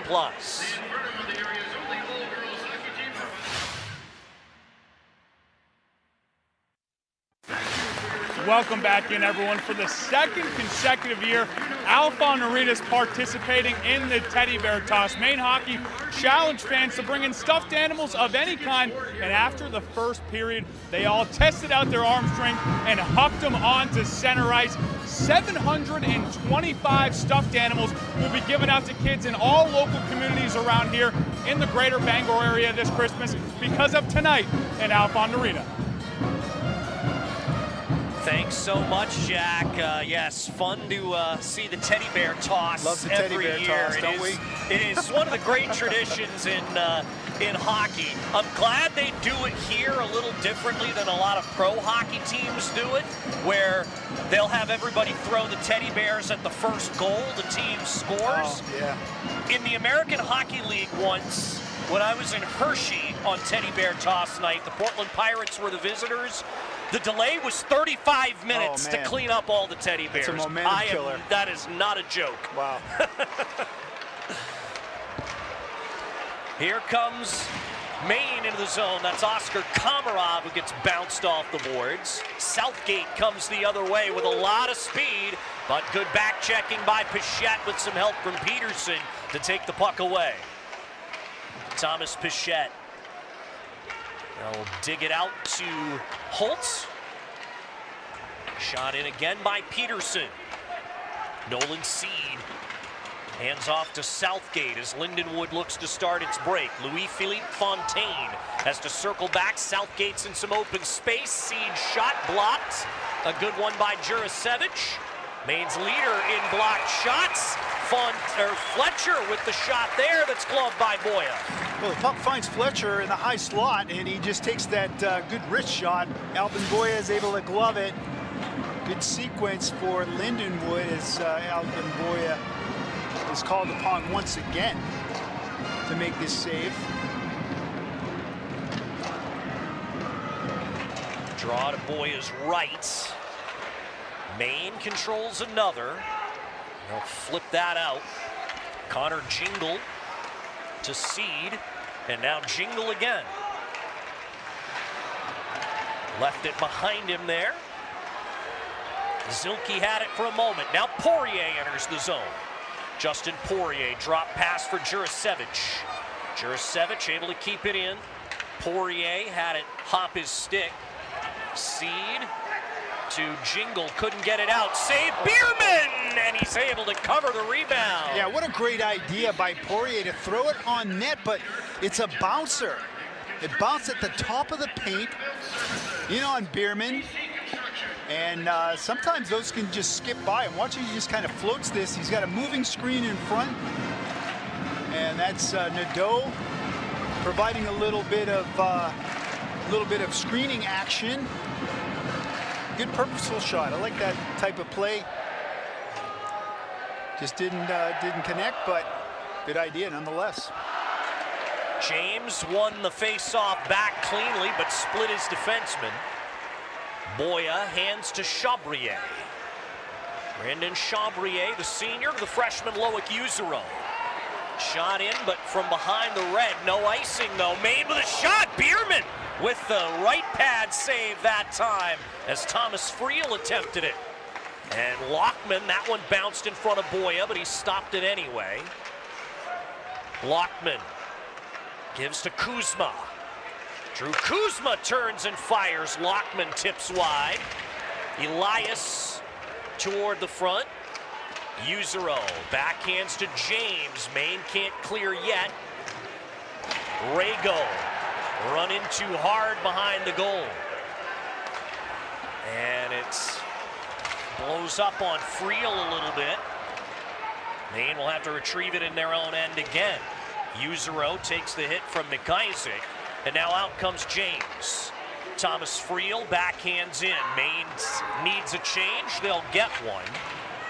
So we tick towards 6 minutes to go, second period.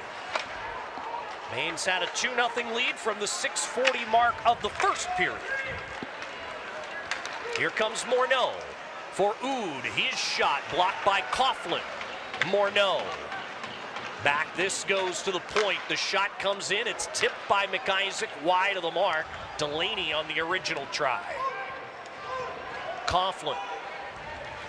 And Morneau digging at the puck. Oud comes out front with it. Doesn't get a shot away, but a penalty coming against Maine. Seed sends it high. And it's touched by Fowler.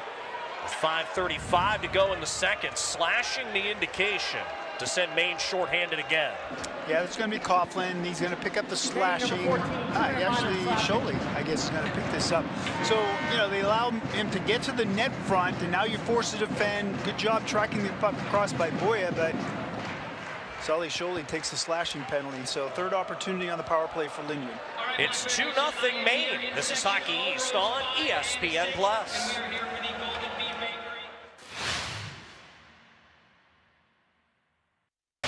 Get an inside look at Black Bear Athletics at the Black Bear Coaches Show Wednesday night at 6 at the Sea Dog Brewing Company in Bangor. If you can't make it in person, tune in on the Black Bear Sports Network, the Black Bear Nation app, or goblackbears.com.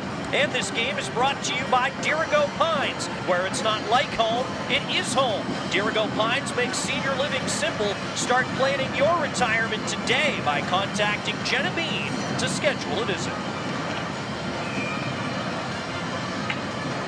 19 saves for Alvin Boya so far. There you get a look at Keith Fisher, the first-year head coach for the Lindenwood Lions. He previously had spent 13 seasons on the bench with Guy Godowski at Penn State, including as the associate head coach, of course, last year when Penn State ended Maine's season in the Allentown Regional.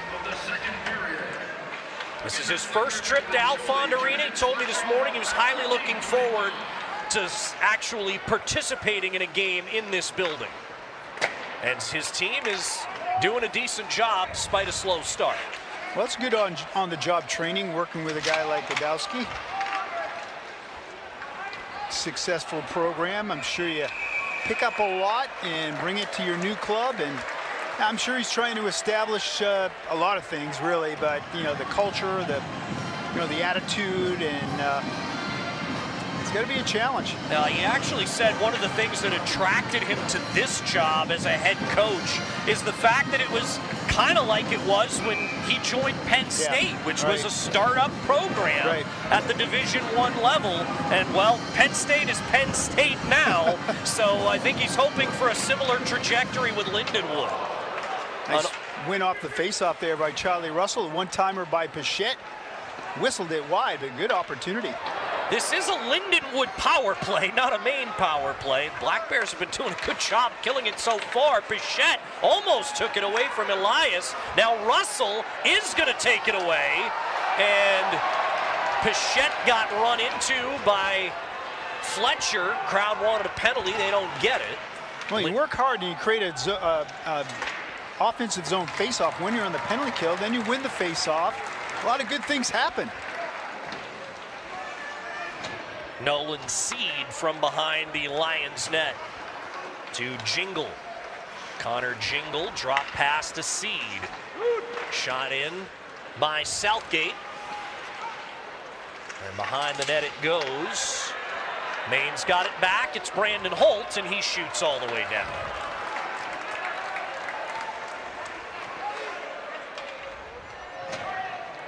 Seed gives to Jingle.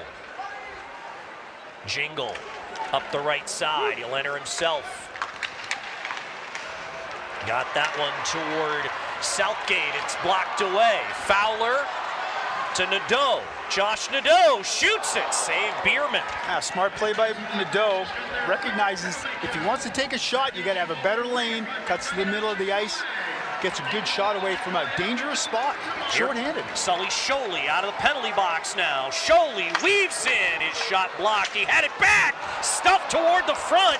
Maine can't control it yet. Coughlin to Nadeau. Nadeau had it roll on him a little bit.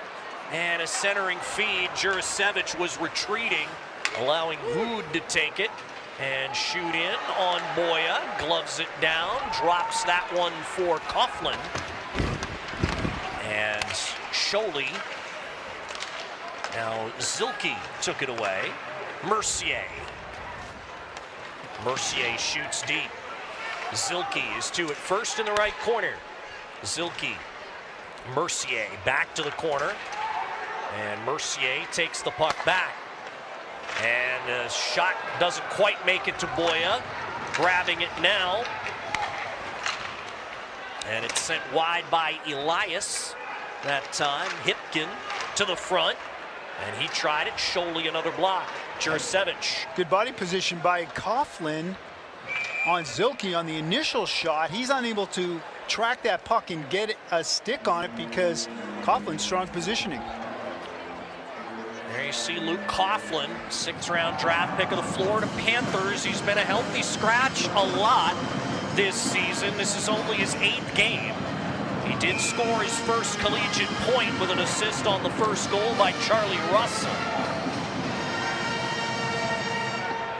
Coughlin joining the Maine Black Bears from the QMJHL's Rimouski Oceanic, which is the junior program that produced a guy who's pretty recognizable in the NHL these days, Sidney Crosby. I was going to say, that sounds familiar, Sidney Crosby. Rimouski Oceanic. What? Yes. That's quite a name. Yes, it's just the French word for ocean liner. Okay. As Rimouski is a community on the east bank of the St. Lawrence River. So a little closer to Maine. Lindenwood with the puck here, and it's sent wide. It's behind the net, and Anselmo Rego couldn't quite control it. Maine able to clear. Seed overskated there, fanned on the pass attempt. Scott to Russell. Russell looking for Gerrois. That's broken up by Seed. Scott to Holt, shielding on the backhand, gave it away. Now it's Lockman bringing in. Saved by Boya, and the rebound was a little too far in front of Southgate to control. Southgate gets it to Fletcher. Fletcher out-muscled by Max Scott. And penalty on Lindenwood as Scott got taken down. Prior to that, great play by Brandon Holt to stay with his man on the left post. Lindenwood, take him right past the number post. 10, 2-minute minor, holding. Prevent that puck from getting on his stick. Might have had a tap-in goal if Holt didn't maintain his positioning. There's the penalty right there, the wrap. And up for the referee to say that's holding on Gerrois. That's Jacob Fletcher. So Maine gets their 1/2/3 power play opportunity of the night, first of this period. And that Maine power play is brought to you by Versant Power, powering communities in northern and eastern Maine since 1924. Sholey, Poirier, Friel, Nadeau, and Holt to start the power play for Maine. Elias, Bevilacqua, Zilke, and it is Mercier on the kill for Lindenwood. Friel, Poirier scores! Justin Poirier with a power play goal. He leads Hockey East in goals with 14 to make it 3-0. Well, they win the face-off, they get it in good position, top of the umbrella, back and forth between Poirier and Holt. Watch Holt send it right back to him. Now Poirier shot ready, and Holt puts it right in his wheelhouse, and he's ready for the one-timer and just blasts this one past Bierman. This goes short side glove. Just an impressive power play for Maine. All starts with winning the face-off, getting control. Actually, Nadeau picked it off the wall, as I recall, and kept the puck alive. So great to see Maine's power play. They're now 2 for 3 on the night. Scott with the puck. Maine now a 3-goal lead, looking to add to it. Fowler tried to set up Chabrier just a little in front of him. Yeah, what a great idea. Just laid it in softly. Saw Chabrier jump up into the play, try to just lay it in front of him so he could get a stick on it. Just a little bit too far ahead. Russell to Scott. Max Scott twists it for Fowler. Fowler has it, tries it, it's just wide. Jurasevich jams at it. Russell wrenches free for Fowler, that's blocked. Russell finds it. Russell taken down, another penalty on Lindenwood. Well, a program like Lindenwood, you know, it's just hard for them to stay with a perennial top Division I team for 3 periods. What you're seeing now is they're having to reach a little bit. Just can't stay Lindenwood penalty, 2-minute minor, for too holding. long, and they draw another penalty. Maine will get their 4th power play opportunity as we get another look at it. Charlie Russell in behind, watches he reaches in, hauls him down. That's Jake Delaney. Will pick up the minor for holding. 10.7 left, so if you don't score here, you got to start the 3rd period with a man advantage. Power play is brought to you by Versant Power, powering communities in northern and eastern Maine since 1924. Top power play unit on with only 10.7 seconds to go in the 2nd period. Lindenwood wins the draw. Oh, keeping it in is Poirier, but that's a hand pass. Great idea. Great idea. Grab it with the glove, tried to get his stick on it. That would negate the hand pass, but just unable to do it. Love the effort, though. Justin Poirier, Carolina Hurricanes draft property, will get another look at his Superman dive. Really lays out for this one. Watch as he tries to just get a piece of it with a stick. Unable to do it. And that was the smart play for Holt to possess it too, because if he didn't, it could have led to something bad. Yeah, for sure. Yeah. Maine enters. They're not going to get another shot away, though, in the period. But a late 2nd period power play goal by Justin Poirier, and Maine has lengthened its lead to 3. Yeah, and give Lindenwood credit. They came alive here in the 2nd period, had some good opportunities. Maine had a couple of really good opportunities at the goal mouth. I think both of them were initiated by Miguel Marcus, but Maine extends the lead to 3-0 on the power play goal by Poirier, and are in the driver's seat going into the dressing room before they start the 3rd. And right now, ice side is our rink reporter, Jack Webb. He's with Maine's latest goal scorer, Justin Poirier. Justin, 31 shots for your team right now through 2 periods. What's working so well? And you guys clearly have a spark, no? Yeah, we talk about culture since almost 2 weeks now. We just try to bring back the right Black Bears Maine culture. So everyone plays own role, and I think that's why we have success tonight. Yeah, certainly. And that's your 3rd goal in 2 games. What's working so well for you right now? I think my game, I'm a shooter who can play hard. I just try to bring every puck on net, and sometimes like that one, low shot can go win in. Yeah, they certainly have been going in for you lately. What's your team got to do to close this one out and move on tomorrow looking for a sweep? Of course, like you mentioned, it's 31 shot against 20, but we still want to create offense, but we have to play great defensively. And with the 3-0 lead, I hope Bobo's going to have a, I'm not going to pronounce the word, but hopefully we're going to play great defensively for him. That's all right, brother. How well has he been playing for you? How confident do you feel with him behind you guys right now? I mean, we have Boat and Rooster and Bobo, both great goalies. We just have to play right in front of them, and I know they can shut the door all the time. Awesome. Thank you, brother. Thank you. Guys. Thanks so much, Jack. After 2 periods at Alfond Arena, your score is the Maine Black Bears 3 and the Lindenwood Lions nothing. Our Bangor Savings Bank second intermission report begins next. You're watching Hockey East on ESPN+.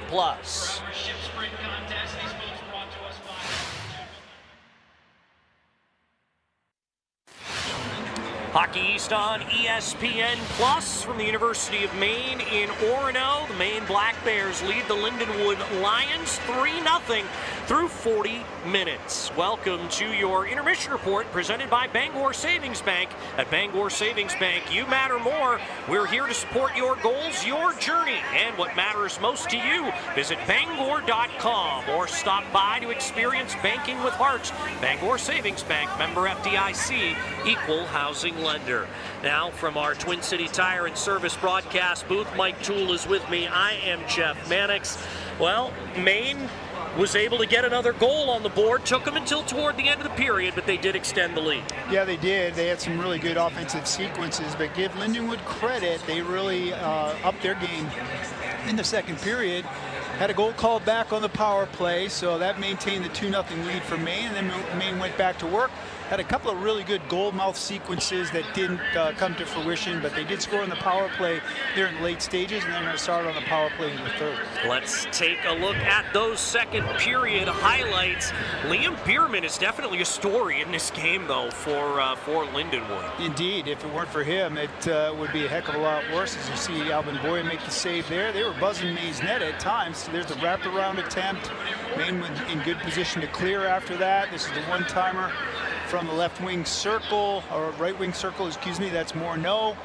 Alvin Boyer called upon once again. This is the goal that get called back. They were on the power play. High stick gets called back, and now Maine goes back to work. Usero puts a nice shot through traffic that Bierman's able to hang on to, and then this is a great attempt there by Charlie Russell, as Maine was good at getting in behind the defense. There they go again, Charlie Russell. Excellent glove save by Bierman. Great A opportunity. And this is the goal-mouth opportunity that I was alluding to. Marcus to Fowler just wasn't able to get his stick on it. Bood goes back to work. The backhander attempt. Maine with the puck now. Josh Nadeau cuts to the middle of the ice, tries to improve his angle. Now this is the power play goal, back and forth between Brandon Holt and Justin Poirier, the one-timer he's so famous for. You usually see him set up on the off wing, but that time he's at the top of the umbrella. They play a little give and go, and Poirier buries it. Right after that, it was a nice attempt there to get the puck to Chabray on the net drive. He's not able to get it, but solid period for Maine, just building on what they did in the first. So the Black Bears with a 3-0 lead as we look at our stats through 2 periods. Maine with the advantage in shots on goal. Pretty rare that we've seen more shot attempts for the other team, though, but that's the situation tonight. Yeah, they really closed the gap in the second period in terms of attempted shots on goal. Did Linwood, and when called upon, Alvin Boyer has been solid. And, Maine is not allowing a lot of second chance opportunities. They're clearing the puck. They're transitioning the puck really well, especially in the neutral zone when they turn the puck over. Great the turnover. They quickly get the puck transition. You saw Charlie Russell, 2 attempts, got in behind the defense for Lindenwood in that period. So an impressive period for Maine. Lindenwood's not going away, but Maine's in the driver's seat. So Maine has a 3-0 lead over the Lindenwood Lions through 2 periods. When we come back, you'll see the Hockey East plays of the week. This is Hockey East on ESPN+.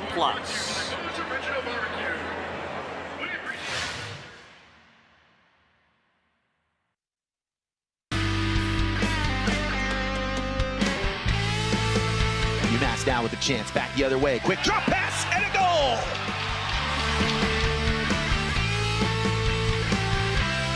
That's taken away. A chance for Cam McDonald. McDonald scores! Cam McDonald breaks the scoreless tie. And New Hampshire with a dominant start to the third period. Surging skate by Nemec. Good pass in front. Big rebound. Bonazzoni scores!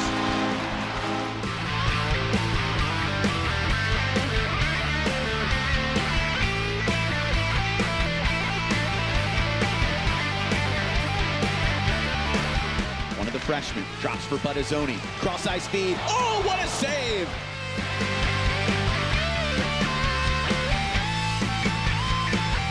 It's the Gardula in the circle. Back up top. Scott, one-time rip save, rebound. This time, count it. Murtagh scores!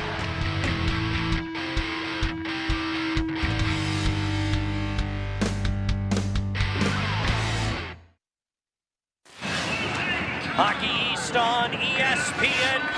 The lights are about to come out as the teams hit the ice for the third period. The Maine Black Bears lead the Lindenwood Lions by a score of 3-0. Let's take a spin around Hockey East, presented by Citgo. Citgo top-tier tri-clean gasoline gets you where you're going. When you start with Citgo, you're good to go. One final already as Army wins at Vermont. Merrimack closing in on a win at home against LIU in non-conference play. They're about halfway through that last ever game at Matthews Arena at Northeastern University. I guess it's appropriate that the Huskies are in front of the Terriers. Yeah, sure is. And close the curtain on a historic building. Been in existence for over 100 years, hasn't it? Yes, yes. The original, in 1917, I believe. Oh, 17. It was, wow. yeah. Yep, and the original home of the Boston Bruins before they even built Boston Garden. Right. Also home to the Boston Celtics for a little while is Matthews Arena. Unfortunately, though, the foundation's starting to go. It's an unsafe building. That's why it's being replaced. So, off we go for the third period. It is the third period face-off presented by Maine Trailer, the official trailer and storage container company of the Black Bears. Maine continues on the verse and power play as Poirier tried to set up Friel, but sticked away by Bierman. Maine's 2 for 3 on the power play, looking to go 3 for 4. Maine went 3 for 6 on Wednesday against UMass Lowell, their highest power play output of the season. Friel down low, couldn't turn to goal. Poirier off the crossbar, clean. Bevilacqua's got a broken blade, so they had a two-man advantage there for a few seconds. Man, that was well set up. Poirier, he's got a bullet. Rang it off the post. Scholey twists it to Holt. Poirier again, that one's blocked. Poirier for Nadeau. Across, Friel, can't get it on net from right at the post. Holt tries, that one doesn't get through, and now Lindenwood clears. What a sequence for Maine, just many looks. Thomas Friel on the doorstep, chokes up on his stick, a la Nolan Renwick in the Hockey East playoffs that we saw, and just not able to tap it home. Charlie Russell enters the zone. Peterson, top of the slot. Fowler, right circle. Owen Fowler shoots. That one knocked down by his own man, Russell, allowing Lindenwood to clear. Peterson back for the puck. Peterson all the way in himself and just missed picking the top corner. Marcus to Russell. Russell gave it away. The penalty's over, but the attack's still on for Maine. Peterson. And now coming away with it is Elias for Lindenwood. Fowler intercepts the pass. Drops back for Jurasevich. Will settle into 5-on-5 play. Charlie Russell, Sully Scholey, and Justin Poirier, the goal scorers tonight for Maine. Chabrier, a little out of the reach of Pichette, no icing though. Komarov won the race to the dots. Gerrois to the right circle. Gerrois back to the point.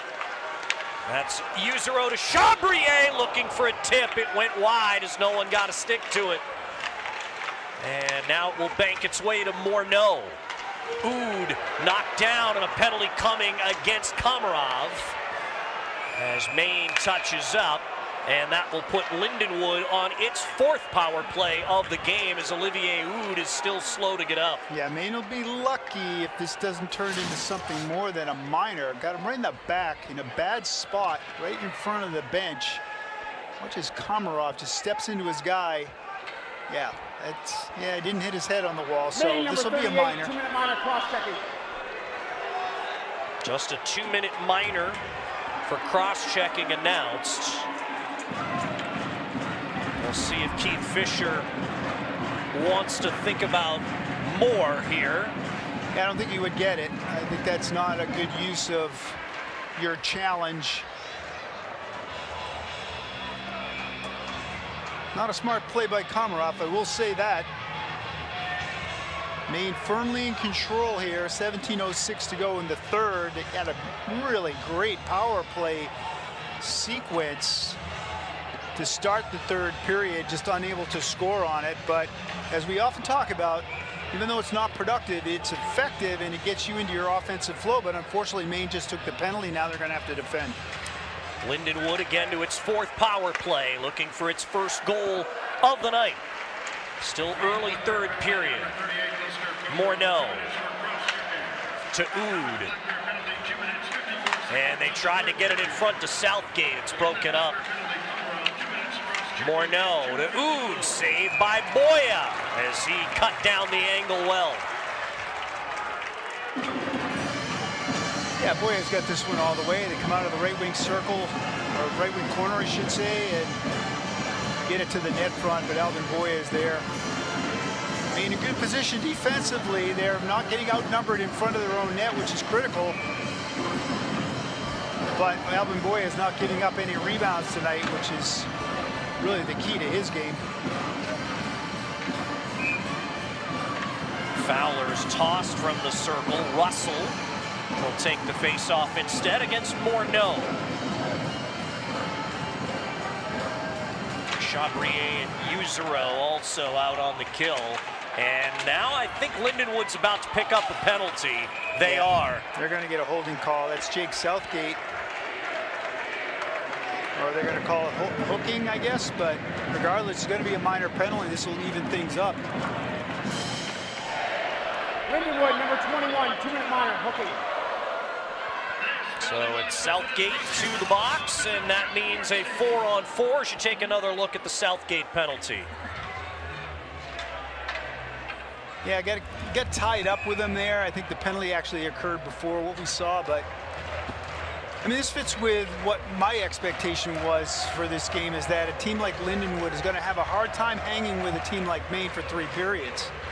This is where Maine's depth starts to take over. Maine gets separation. That's you're forcing Lindenwood to defend a lot. That really tires them out. They just don't have the depth to be able to combat that for 3 full periods. Boya with a save on Jingle at the side of the net. Well set up there by the Lions in the 4-on-4. Yeah, kind of sneaky little play. Alvin Boya is deep in his net, flashes that left pad over, and prevents that short side goal mouth tap in. Great reaction by Alvin Boya. Charlie Russell weaves past the first man, now enters the zone, tried to split the D. That did not work. And Fletcher takes it back for the Lions. As Scott knocks him to the ice, it comes free to Miguel Marcus. Marcus's shot off the stick of Elias and out of play. Well, we've seen Miguel Marcus a few times tonight on the offense, making some good plays around the goal mouth. This time he intercepts the loose puck, goes to fire it. Elias is getting good stick position. Puck goes up into the netting, but Miguel Marcus gets some jump in his skates tonight. Face off to the left of Liam Bierman in the Lindenwood net. It's Scott to Coughlin. Coughlin weaves in. Scott is stopped by Bierman that time. Yeah, you hate to see him give up that quality shot in that position to a guy who's not in as good a position. I mean, I love the creative puck movement, but you've got the quality, better quality opportunity, take the shot. Marcus able to swat the puck on net. Komarov's penalty is over. Now it's a short Versant power play for Maine, and it's Poirier to Marcus, and Poirier scores! Justin Poirier, second of the night, makes it 4-0 Maine.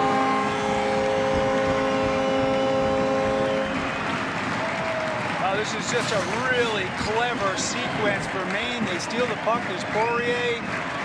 Gives it to Marcus, who gives it right back with him. Poirier always shot ready. Pass right between his feet, in his wheelhouse. Hammers this puck home for a 4-0 Maine lead. Even strength goal, or is it on the power play? Power play, yeah. Yep. Okay. So Maine is now 3 for 5 on the power play. That's pretty respectable after going getting 3 power play goals Wednesday night. Great to see special teams, which is so important, see their power play being productive now. And that was twisted in front that time by Pichette. Couldn't find the stick of Komarov, though, in front. That one goes through the slot as Kuzma couldn't get his stick to it on the backhand. He was in good position. Gerrois, tripped down, finds Peterson! He scores! Lucas Peterson with his first collegiate goal, and it's a beauty to make it 5-0. Maine does a great job just to stay on side, as you see Peterson there, or Gerrois rather, keeps that puck alive. Peterson continues the net drive, steps around Bierman, he's on his forehand, sells the shot, Peterson goes down. Bierman goes down, Peterson steps around him to tuck it in past that left pad, make it a 5-0 lead. Just a great sequence, and it's just obvious that Lindenwood's just not able to hang with Maine at this stage of the hockey game. The goals by Poirier and Peterson are separated by 32 seconds to make it 5-0 now for Maine. Jaden Mercier sends that one into the netting as it ramped off a Maine stick. Well, if you're Maine, you just keep doing the things that you've been successful at in this hockey game, because you know you got to turn around, play these guys tomorrow night. We all know the issues with this team from one night to the next. You're in the driver's seat, keep driving and keep doing all those things that you've been good at, because that can slip away, you know? Not that it's likely to result in a loss tonight, but what you do in the third period very often carries over to the second night. Connor Jingle misses the net. And with the puck now is Mercier, and that one is sent a little bit high. Nobody in a black sweater in front, so allows Yuzero to intercept. And Seed tried to go D to D. It's broken up that time by Marcus. And now it's Lindenwood back the other way, but the pass a little ahead of Adam Raisler. It's icing against the Lions. Today's game is brought to you in part by UniFirst, proud supplier of uniforms to the University of Maine and businesses throughout the state for over 50 years.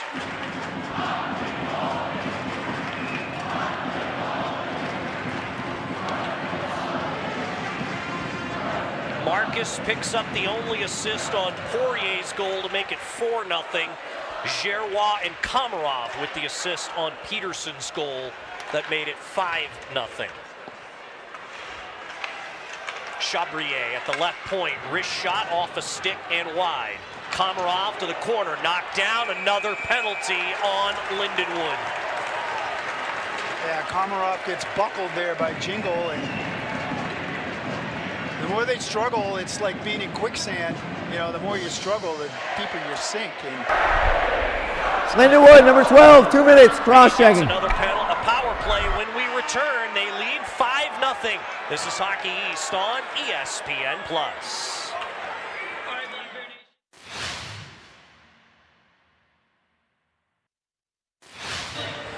Bouchard Cleaning and Restoration is a local family-owned company that has been serving Maine communities for over 40 years. Proudly voted Bangor's best cleaning and restoration company since 2015.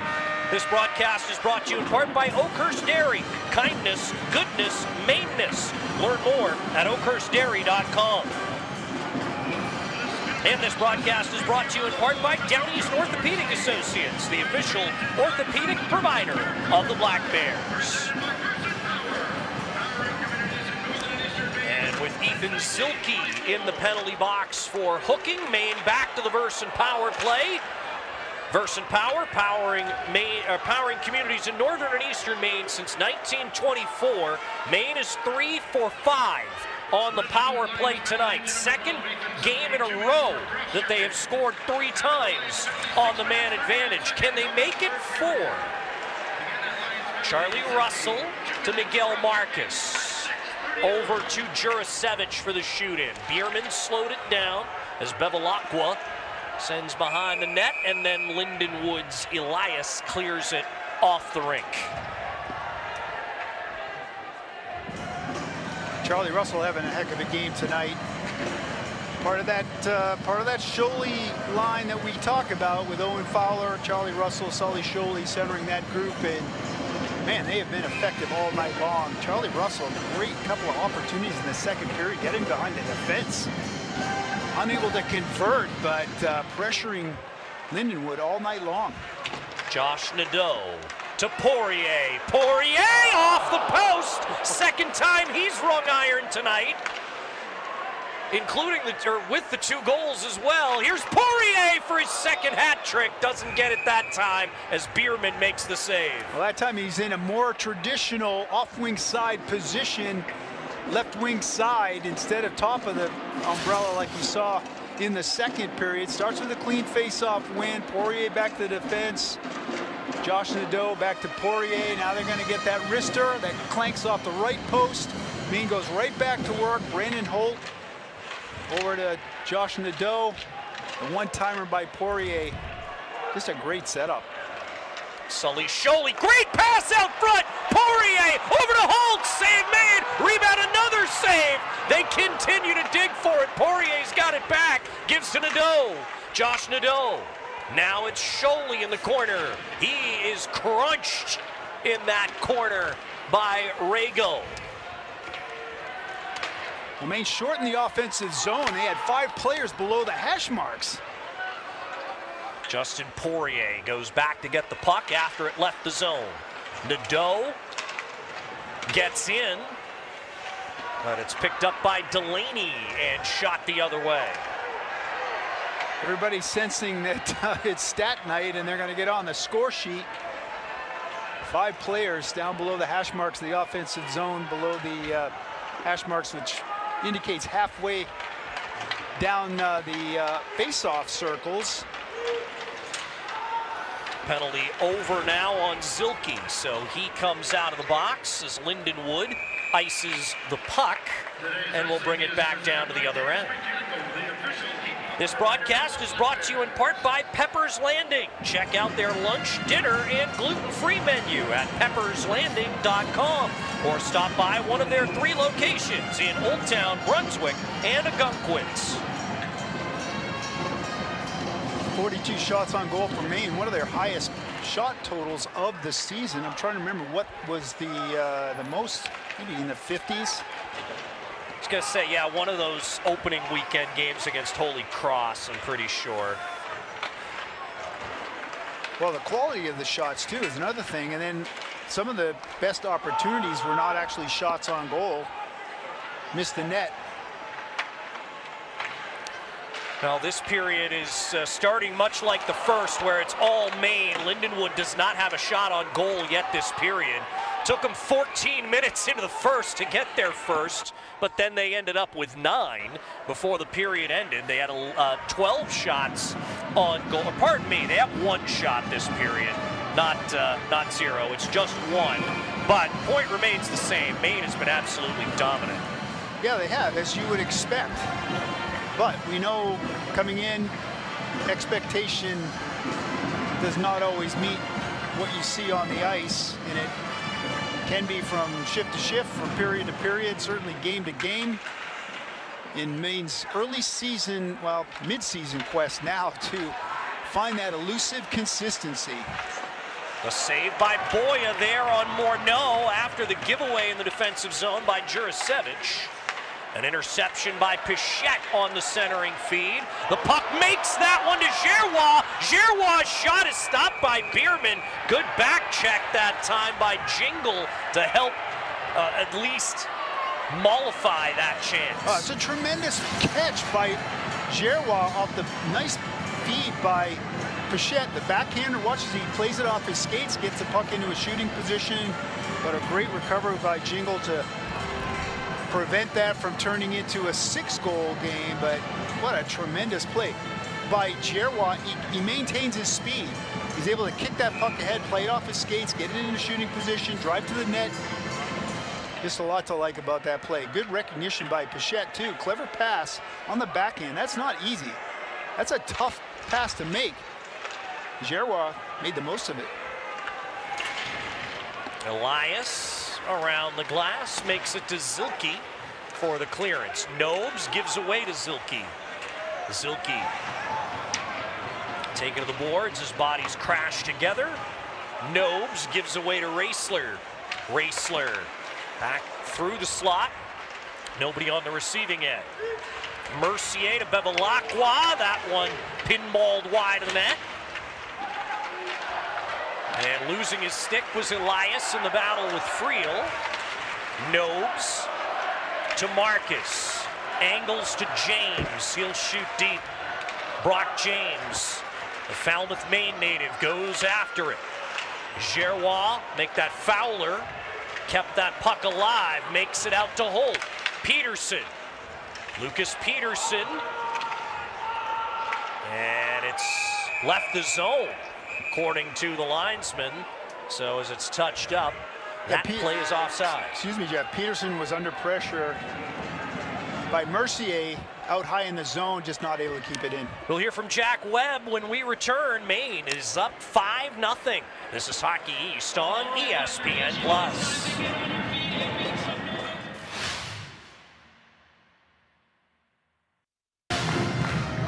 Welcome back into a buzzing Alphon Arena, and listen, this is Lindenwood's 4th year in Division I hockey, only their 2nd ever Hockey East matchup.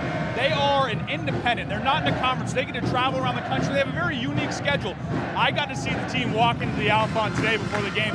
They were oohing and ahhing. They were fascinated about being here. And now listen, the scoreboard might not reflect who this team is as a program and who they are this year. They have a number of quality wins, including a win over current number 6 Denver. So I think you can expect a different Lindenwood team tomorrow night. It won't be an easy time for the Black Bears tomorrow to look at the sweep, guys.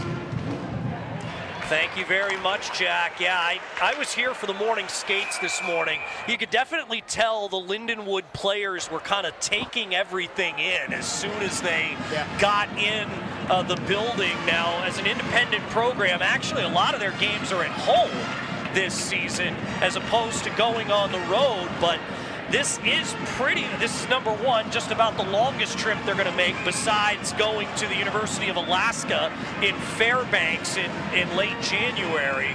But it's also one of the bigger environments they've played in as a program. Sure, and this is what you have to experience if you're going to be in Division I. You've got to stretch. You've got to play in front of hostile crowds, and they are undefeated on the road, are they not? They are 4-0 away from the Centene Community Ice Center. Kind of amazing when you think about that, but yeah, it's quite an experience for these guys coming in to an environment like this, a hostile environment, a program that's a national power. We know that.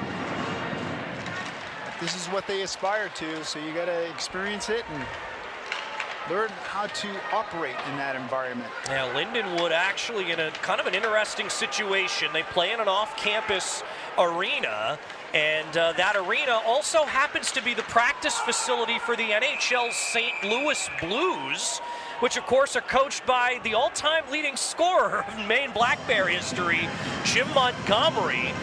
Keith Fisher actually told me he's a big fan of Jim Montgomery's coaching and is kind of looking forward to being able to pick his brain later on once once the season gets going and maybe once St. Louis's season starts to wind down a little bit. Well, knowing Jim Montgomery the way we do, it wouldn't be surprising at all that he would be very generous with his time and try to help a guy who is starting out a fledgling program like his. So that's a great resource to have right in your backyard. Of course, Jim Montgomery as well was a big reason why Ben Barr ended up the coach here at the University of Maine as well. Barr's first job was as an assistant at his alma mater, RPI, where Montgomery was also an assistant at the time. They shared an office. They've been friends ever since. Yeah, coaching community is it's a small world, and you bump into people, you work with different people, you develop some relationships. You just never know where it's going to lead. And boy, Charlie Russell has been everywhere tonight, along with Sully Sholey, Owen Fowler. I know we've talked about it before, but these guys are not letting up. And this is what Coach loves about them. They want to keep doing the things that that the coach preaches about. He wants everybody to be doing, and these guys do it the most consistently. And well, it's been on full display tonight, hasn't it? Certainly has. That line responsible for 2 of Maine's 5 goals tonight. Russell and Sholey have both scored. Here's Poirier working that one toward the front. McIsaac on the back check, intercepted. Nadeau. Josh Nadeau. Across to Chabrier, save made Bierman, and the rebound was behind Scott. Yeah, good shot, tried to go far side. Defensemen, we love defensemen that jump up into the play. Chabrier, no stranger to that. More than willing to jump up when it's there. Brandon Chabrier from behind Albin Boya's net. Tipped in by Komarov. Bierman left it for Yakesh. And Pichette, a little bit of incidental contact to knock him down. That's why there's no penalty. Yakesh tries right into the legs of Gerrois. Delaney. Blocker save Boya. He's looked good all night. Pichette off the pass from Nobes. Will Gerrois. Gerrois, he'll shoot it. It hit a stick and went wide. Pichette keeping it in the corner, harassed by Yakesh. And cleared out by Lindenwood. Mercier trying to control the puck, but he beat it into the zone. Jurasevich, 6.5 minutes to go. Bank pass intercepted by Adam Raisler. Raisler gathers it in. The backhander Zilke blocked down by Nobes. Nobes to James. He'll fire in on Bierman. Steers aside toward Marcus. Friel. Good move behind the net. In front, and that one misses as it's Marcus who almost had a goal. He's in tight. Can't get his hands free. Might have hit the post or the crossbar. Marcus not able to keep that in was Peterson. Nobes fires back around and in. Collected by Seed. Up in the air and on to the Maine bench. 5:37 left in the third period. Maine leading Lindenwood 5-0. This is Hockey East on ESPN+. It's ridiculous. That's false.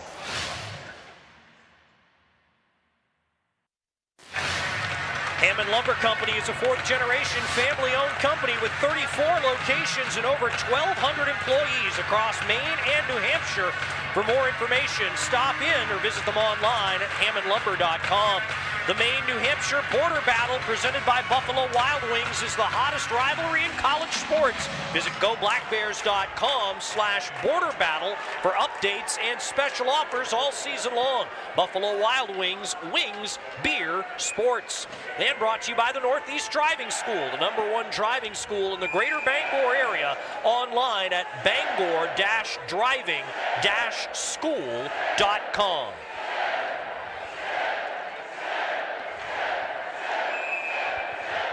Face off in front of the Maine bench. They're up 5-0. Justin Poirier has 2 goals. Charlie Russell, Sully Sholey, and Lucas Peterson with the single tallies. Peterson ahead to Komarov, but that play was offside. We'll remind you that this game is brought to you in part by Martin Surplus and Salvage. With 13 locations throughout Maine, you'll never have to say, I should have bought it when I saw it at Martin's.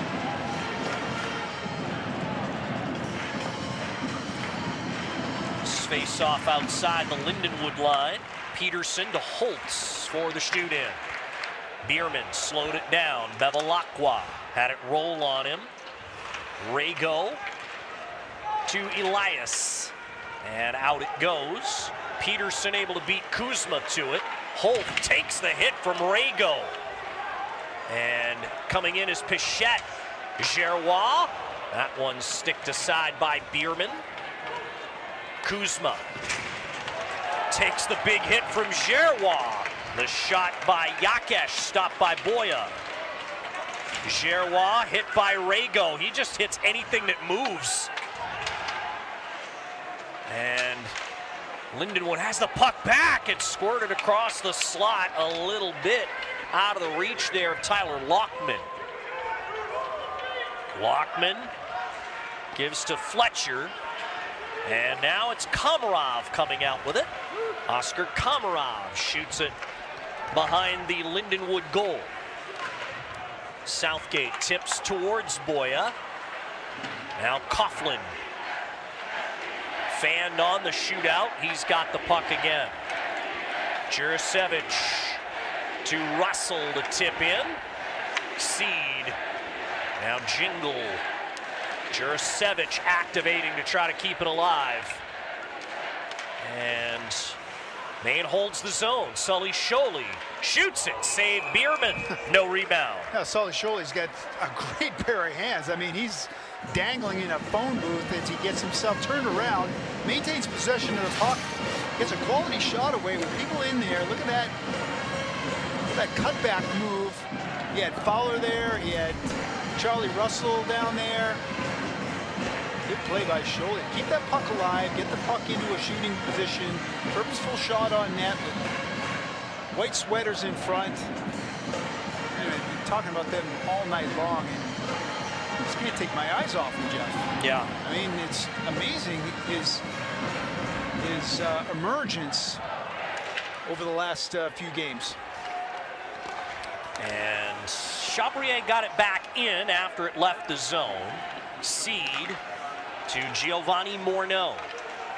Morneau back to Nolan Seed. And here's Brady McIsaac lifting in. Usero is first to it. Brandon Chabrier to Max Scott. Backhands in. Nadeau pursues. Had it for a moment. Now Seed takes possession. Now Justin Poirier tracks down, centering pass, looking for Scott, broken up by Morneau. He comes out with it now. Usero takes the hit from Morneau. Now it's Josh Nadeau. Saucers it one to Poirier, but he put it down too far in front of himself. Bevilacqua took it away. Nobes to Poirier, look out here. Justin Poirier taken down. No call on the play as he crashes to the boards. Yeah, I'm not sure what you'd call it. I mean, that's defense. Poirier goes down hard, but he's the puck carrier. You could put body on him. I didn't see a hold. This game is brought to you in part by the Fitch Company, Electrical and Control Systems Engineering, a proud partner of the University of Maine Black Bears. Just take a look at it there, and then Elias got hit. Looked like with the stick anyway. Yeah, the fans wouldn't have liked that if that were called, because Elias got a stick right in the face as Poirier went down. Good recovery by Elias to get enough on him to kind of push him a little bit sideways, and Poirier goes down, look for a call. Or at least the fans were. Here's Bodie Nobes, and that one makes it onto the Lindenwood bench as the third-string goalie Colin Ronan reached out the blocker to protect the athletic trainer James Ruby.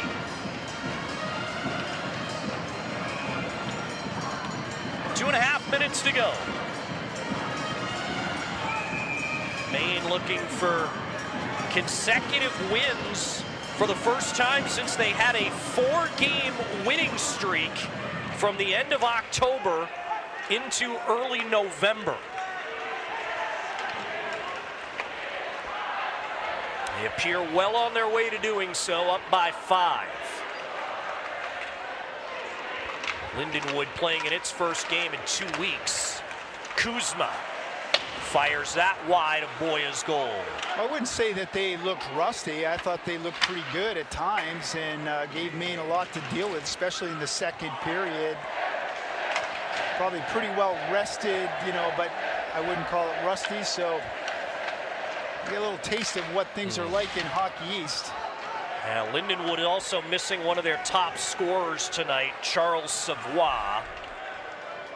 Not sure exactly why he was scratched. He was skating in the morning skate today, although there was a bug going through the team last weekend, so it's quite possible there's some remnants maybe.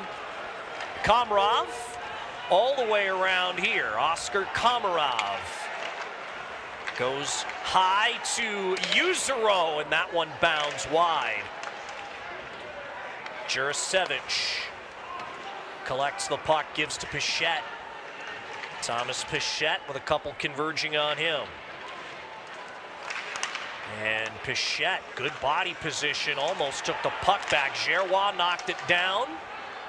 Cleared out though by Lindenwood as we go into the final minute of regulation. And it's Southgate fumbling it away to Marcus. Miguel Marcus shoots it, save, the rebound picked up, not quite cleared though by Hipkin. Yuzero lost it, cleared away. Back on it is Jake Southgate centering feed, nobody had gotten there yet. 30 seconds to go. Jingle gives away to James. James shoots too high. He really wants his first goal. Marcus. And played toward the front, nobody in white there. Out comes McIsaac. He'll shoot in. 7 seconds to go. Thomas Friel will skate out the clock. You can mark it 0 for Alvin Boya. His third shutout of the season. Justin Poirier gets 2 more goals, and Maine gets a convincing win. We talked about the importance of starting on time. Maine certainly did that tonight, and they played a full 60-minute game. They played with pace. They played a simple game for the most part, and they get rewarded with a solid 5-0 win. I mean, just a no-doubter from the first period on, and a lot to like about this game for Maine. The execution, the puck pursuit, a lot of things that Maine hasn't done consistently at times in the first half of the year. It was all on display tonight. Question is, can they turn around and do it tomorrow? That's the question. Yeah. I think they can. I think they will. But the proof will be in the pudding. Well, let's hear from Jack Webb right now. He is downstairs with Maine's victorious head coach, Ben Barr. Coach, your team finds a way to win that one on Wednesday, and then they come out tonight what felt like with intent. 50 shots on goal. What'd you make of their performance? Yeah, I mean, it was up and down, but when we did the right things, good things happened. We got pucks in, and we reloaded back above it. Drew some penalties, scored some goals. So doing the right things usually pays off. I mean, Justin Poirier, he seems to be delivering every single time lately. What can you say about his play as of late? Oh, it's just, his shot is just, is explosive. So, you get him in a spot to shoot the puck and it's going to go in a lot. So, and it has. He could add a couple more tonight. So, but he's working to get to those spots. He's working to create those opportunities. What do you make of Alvin Boyd's performance tonight in the shutout? He made some saves, it's not, that's a good hockey team, and he made the saves we needed to. I don't think he gave up a lot of rebounds. I thought we cleared the crease in the rebounds, and he made the first save. What would you like to see from your team tomorrow night to go into the holiday break with a sweep and some momentum? We just want to stay on our process and work. It's going to be a different game tomorrow. We've had this scenario many times this year. You can't expect it to be the same. Can we raise up? Awesome, Coach. Thanks so much. Guys. Thanks so much, Jack, as we begin our Bangor Savings Bank post-game show. At Bangor Savings Bank, you matter more. We're here to support your goals, your journey, and what matters most to you. Visit Bangor.com, stop by, and experience banking with heart. Bangor Savings Bank, member FDIC, equal housing lender. Well, a lot of really good storylines here, Mike, in this one. Justin Poirier is certainly one of them with 2 more goals, but to me, a really big one is Alvin Boya. With how much he's struggled this season to get a shutout tonight, that felt really important. Yeah, that was another thing I wanted to mention. You're absolutely right, Jeff. The goaltending has been an issue this year. Boy has not been himself. Well, he was himself tonight, and we saw it on full display. He was tested. He made some critical saves at critical times, and just seemed in command of his game. He got a real. I watch him, and I had a lot of confidence in the way that he was playing, and just felt like he was on top of it tonight, and that's really great to see. 28 saves, shutout tonight for Boya. He's now 7-5-1, and he's got 3 shutouts with the struggles he's had. Maybe you wouldn't think that, but when he's been on this season. Yeah, well, he was certainly on tonight, and Maine needed him to be that way, but the other elements of their game were very strong tonight. As I said before, the puck retrieval, the simple play. The puck movement was really on full display, especially on the power play. Even when they didn't score, they were impactful. That bleeds over into your 5-on-5 game. And so, give Lindenwood credit. They came to life in the second period, gave more to, at least for Maine to think about. But as the game went on, it was very clear that Lindenwood just couldn't hang with the Maine Black Bears. Yeah, Maine now with consecutive victories. They improved to 10-7-1 on the season. Lindenwood drops to 8-7, and they've actually lost consecutive games for the first time in more than a month. The last time they dropped 2 in a row was a couple overtime losses on the same weekend in late October to Miami of Ohio. But for Maine, this storyline. You talked about Scholey a lot tonight, who was a big factor in this game, as that whole line was. Yes, yeah, they were the guys that did. Coach said in our meeting before, they're the guys that are doing the things that we want all of our guys doing. They're doing it the most consistently, and they're not the most skilled players out there, because you got Poirier and Josh Nadeau on the second line, and we know that's more production.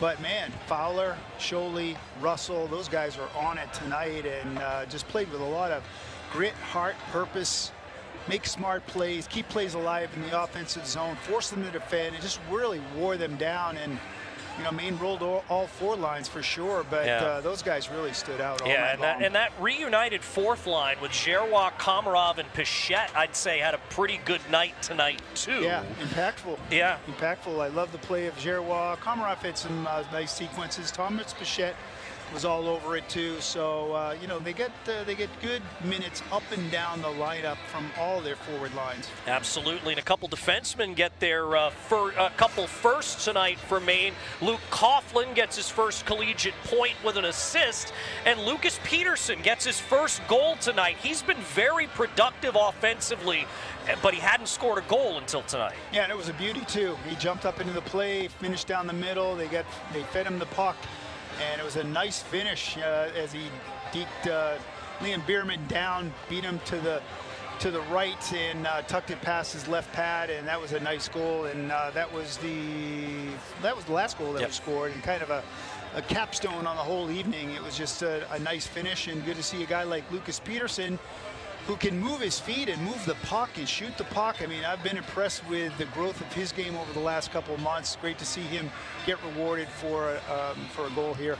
Yeah, and Lindenwood, of course, will have to regroup for tomorrow. Of course, now they've been in this environment, so they understand what it's going to be like. So they'll probably come out a little better tomorrow. I wouldn't be surprised. They've seen it. They know what to expect. You know, once you've seen it, you're not surprised by anything.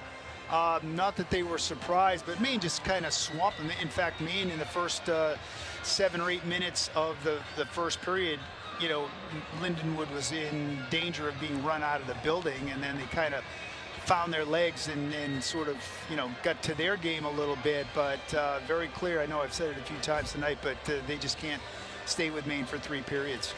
Well, the Maine Black Bears get a big win tonight as they defeat the Lindenwood Lions 5-0. We're going to be right back here tomorrow afternoon for the series finale.